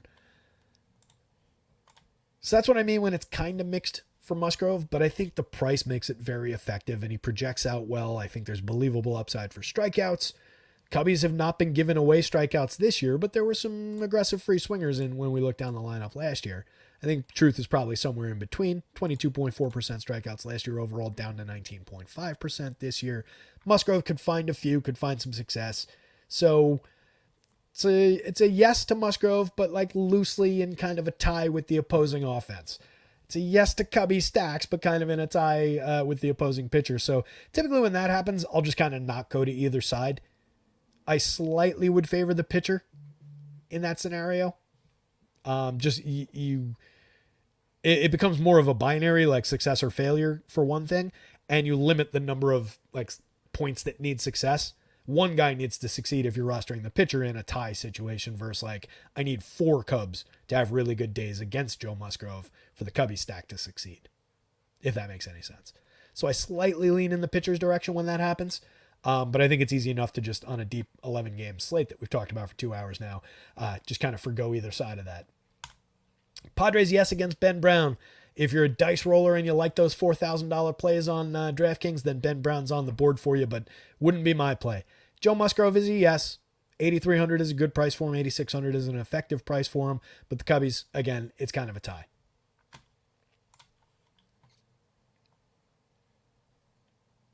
Larry, do I need to log into my Fanatics account and get you a Cubs hat? Hoosier saying you must remove that hat if you're going to get giddy over the Cubbies. Now, the good thing about the Cubbies not winning a World Series for over 100 years there through the 1900s was that there wasn't much of an established rivalry with my Yankees, so I don't really care. I can talk Cubbies. It's when I talk like, Dodgers while wearing a Yankees hat, Giants while wearing a Yankees hat going way back. Cardinals have won a bunch of World Series over the years. Some of those National League teams. Dennis saying, it's a sad life, don't do it. Dennis is our resident Cubs fan. XX Cubs, if you're looking for him on the scoreboard. You can frequently find Dennis up pretty high on the scoreboards on FanDuel. Good players, won a lot of money. What else is going on here? Devin Scott saying, I still think Texas should have traded Profar back in the day for pitching and to give Beltre a shot at a ring. Never happened, then Profar declined fast. Everything about that statement is entirely true. Adrian Beltre, what a player. So I guess we're up at the point where it's 6 o'clock and I got to summarize the show and get out of here and build some lineups. Once again, we're dealing with a board with all these guys between 28 and 32. That's 8 pitchers between 28 and 32, between 14 and 17 effectively on the DraftKings slate. You've got 3 guys ranking out higher than that. A discounted Carlos Rodon, who I need to see it before I really get faith in it. We've seen it in years past. I think there's ability to get back there. It's a good spot against Miami. I do have my concerns about that spot, though. These 2 guys, I have way fewer concerns. If you get dinged by playing either one of those, it's just, hey, that's baseball. Those are 2 good starters. Evaldi is a good starter against a terrible team. Tyler Glasnow is a great starter against a high strikeout team that has 1 home run for the projected lineup for the entire team. So love these 2 spots. No issues with them. A little bit lower faith here, but a very good price. Like the low faith is priced in for Carlos Rodon, so I don't even really need to say it since he's so cheap. but I will. Zach Wheeler, just very high priced on FanDuel. Love the pitcher. I like the spot okay. 9,600, I think he's much more effective on the DraftKings slate than for 10-6 on FanDuel, just with how he compares to the top of the board. Kirby, I like a lot to succeed against Toronto. More limited for strikeout potential is the only thing that really gives him a haircut by comparison to the other guys. More of just effective innings. I love his chance to get to 6, book the quality start bonus on FanDuel, for example. Kyle Harrison, I'm a believer. 7,900, 7,600. The next and probably more faith in Carlos Rodon, honestly. Savali, love the spot for Savali on DraftKings at 7,700. I think you can use Savali as an effective SP1 for that price.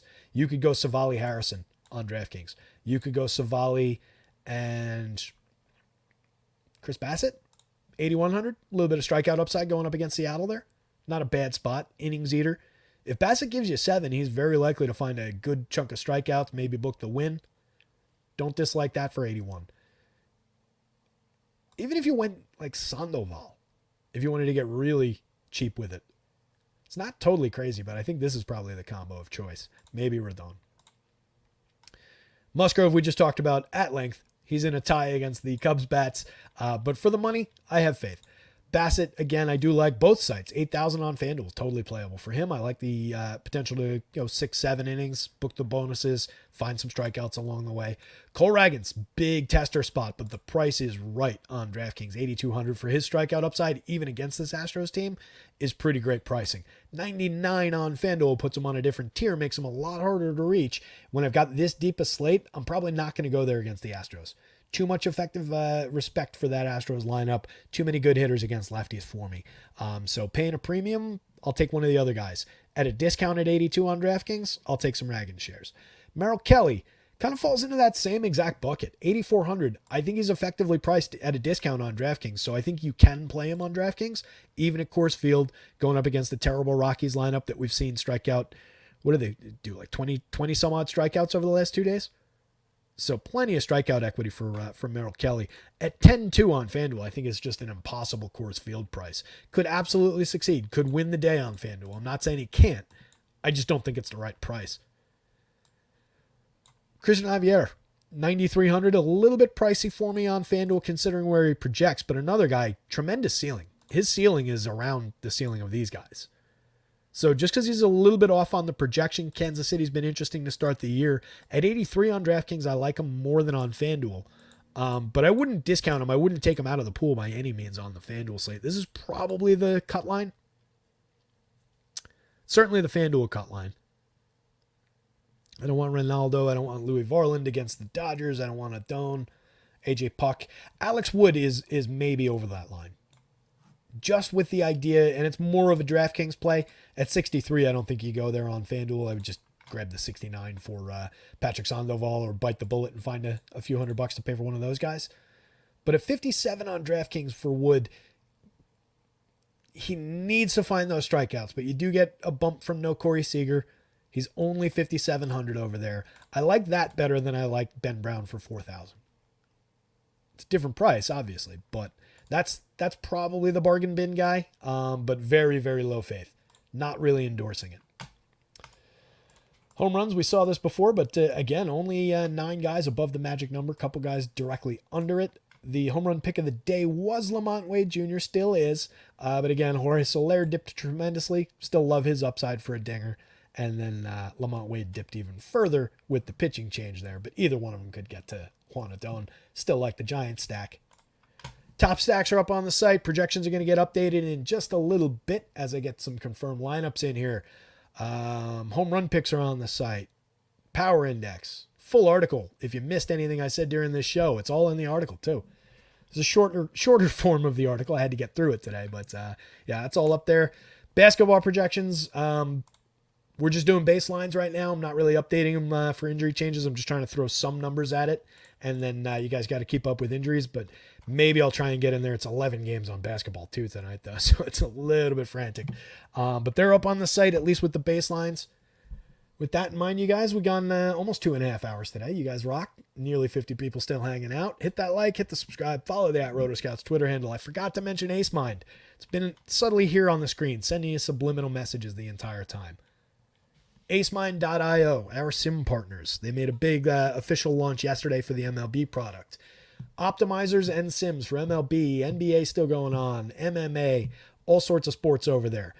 Go check those guys out. They give you a free trial for 3 days off the top. So even if you don't want to sign up with a promo code, which is rotoscouts from here, and book a full month of pay right out of the gate, try it out for 3 days. Check them out. See what you think. Pull up rotoscouts.com, rotoscouts as the promo code when you decide, hey, this is a great site and I'm going to sign up and I'm going to pay for it. Use rotoscouts as the promo code. Gets you 20% off your first month over there. Helps us out a little bit too. You guys totally rock. Good luck out there tonight. Somebody go win something. We'll be back at this tomorrow. See ya.